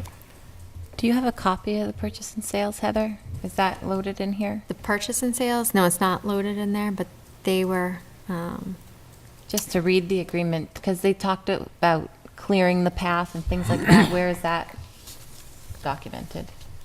And how can we review it? Do you have the easement language? no. Can we get a copy of the PNS from Elaine?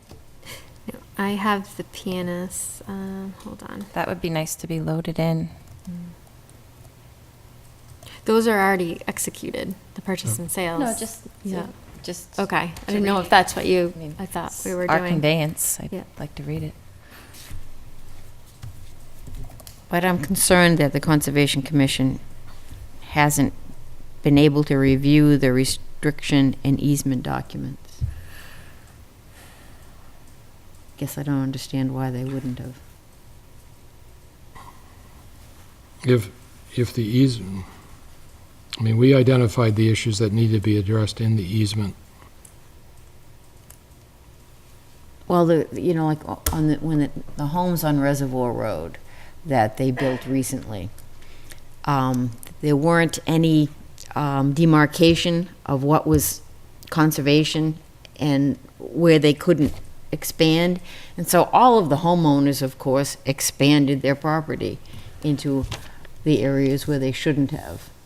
And, those areas should be demarked so that if there are homes nearby, they can't creep into the conservation restriction. I guess I just don't understand why the Conservation Commission hasn't reviewed it or had an opportunity. I don't see is that it would need to hold up our action.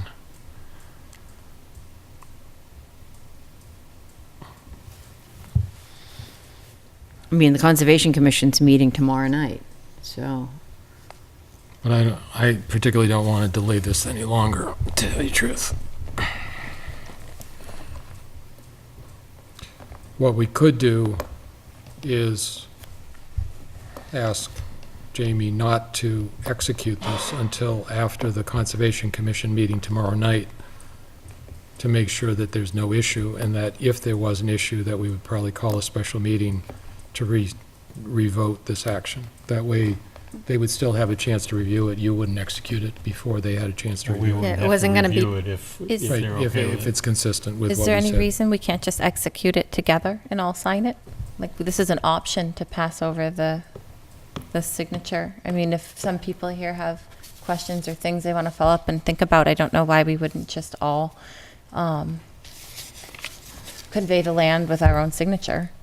So I would be fine with still going through this, and that the easement is sent to the Conservation Commission and the Board of Selectmen, who can then convey comments to Heather if there's any changes that need to be, that they don't address what we already agreed to in public meetings. I agree with Mr. Ebersol. Yeah, no, I'd be fine with waiting, if Jamie waits until the Conservation Commission has a chance to weigh in tomorrow night, and depending on the Is it on results of their that meeting. agenda?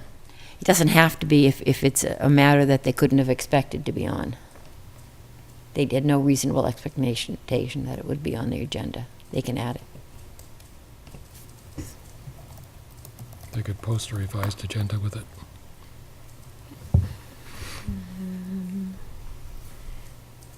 Is there a second to the revised motion? Yes. Can you repeat that motion? So the motion is here, but that the chair will hold off signing it until after the Conservation Commission has reviewed it and the Board of Selectmen has been provided the materials and could comment to the town manager. Individually? Yes. Okay. Through you. Okay, through me. The purchase and sales are now uploaded into a new folder called Gilchrist Street. That was fast. Power of technology. Yeah. In the right hands.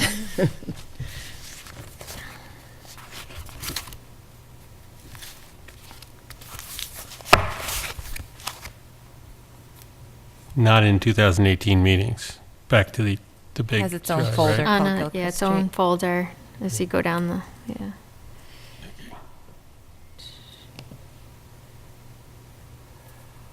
It's under earth removal. I think they're, well, mine are done alphabetically, but I know where I am.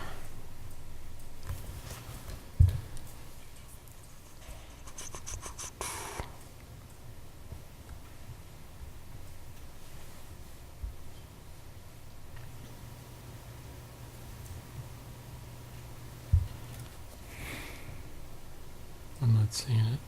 if you search, the very top bar, you have a search bar. Mhm. Just type in 171. Mine just popped in, so I don't know if it's like, Yeah, right. yours might Oh, still the be on its delay. way. Okay. I got it. Yep.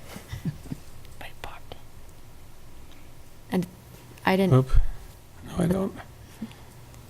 Gilchrist is, I didn't do that spelling. It's okay. Okay, I got it now. Yeah, where can we, yeah. Gilchrist is, in the file name is spelled incorrectly. Yeah, right. Mhm.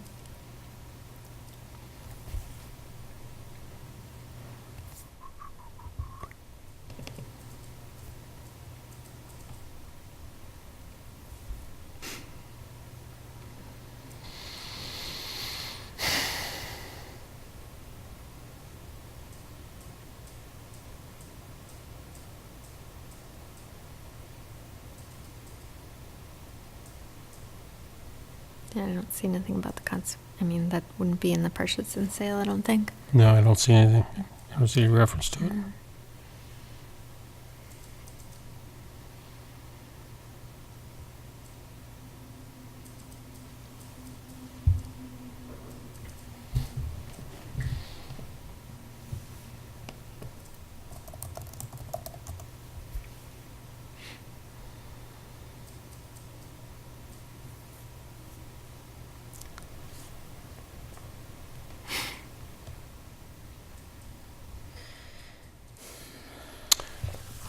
Okay. I don't see anything there. So, we have a motion and a second. All those in favor?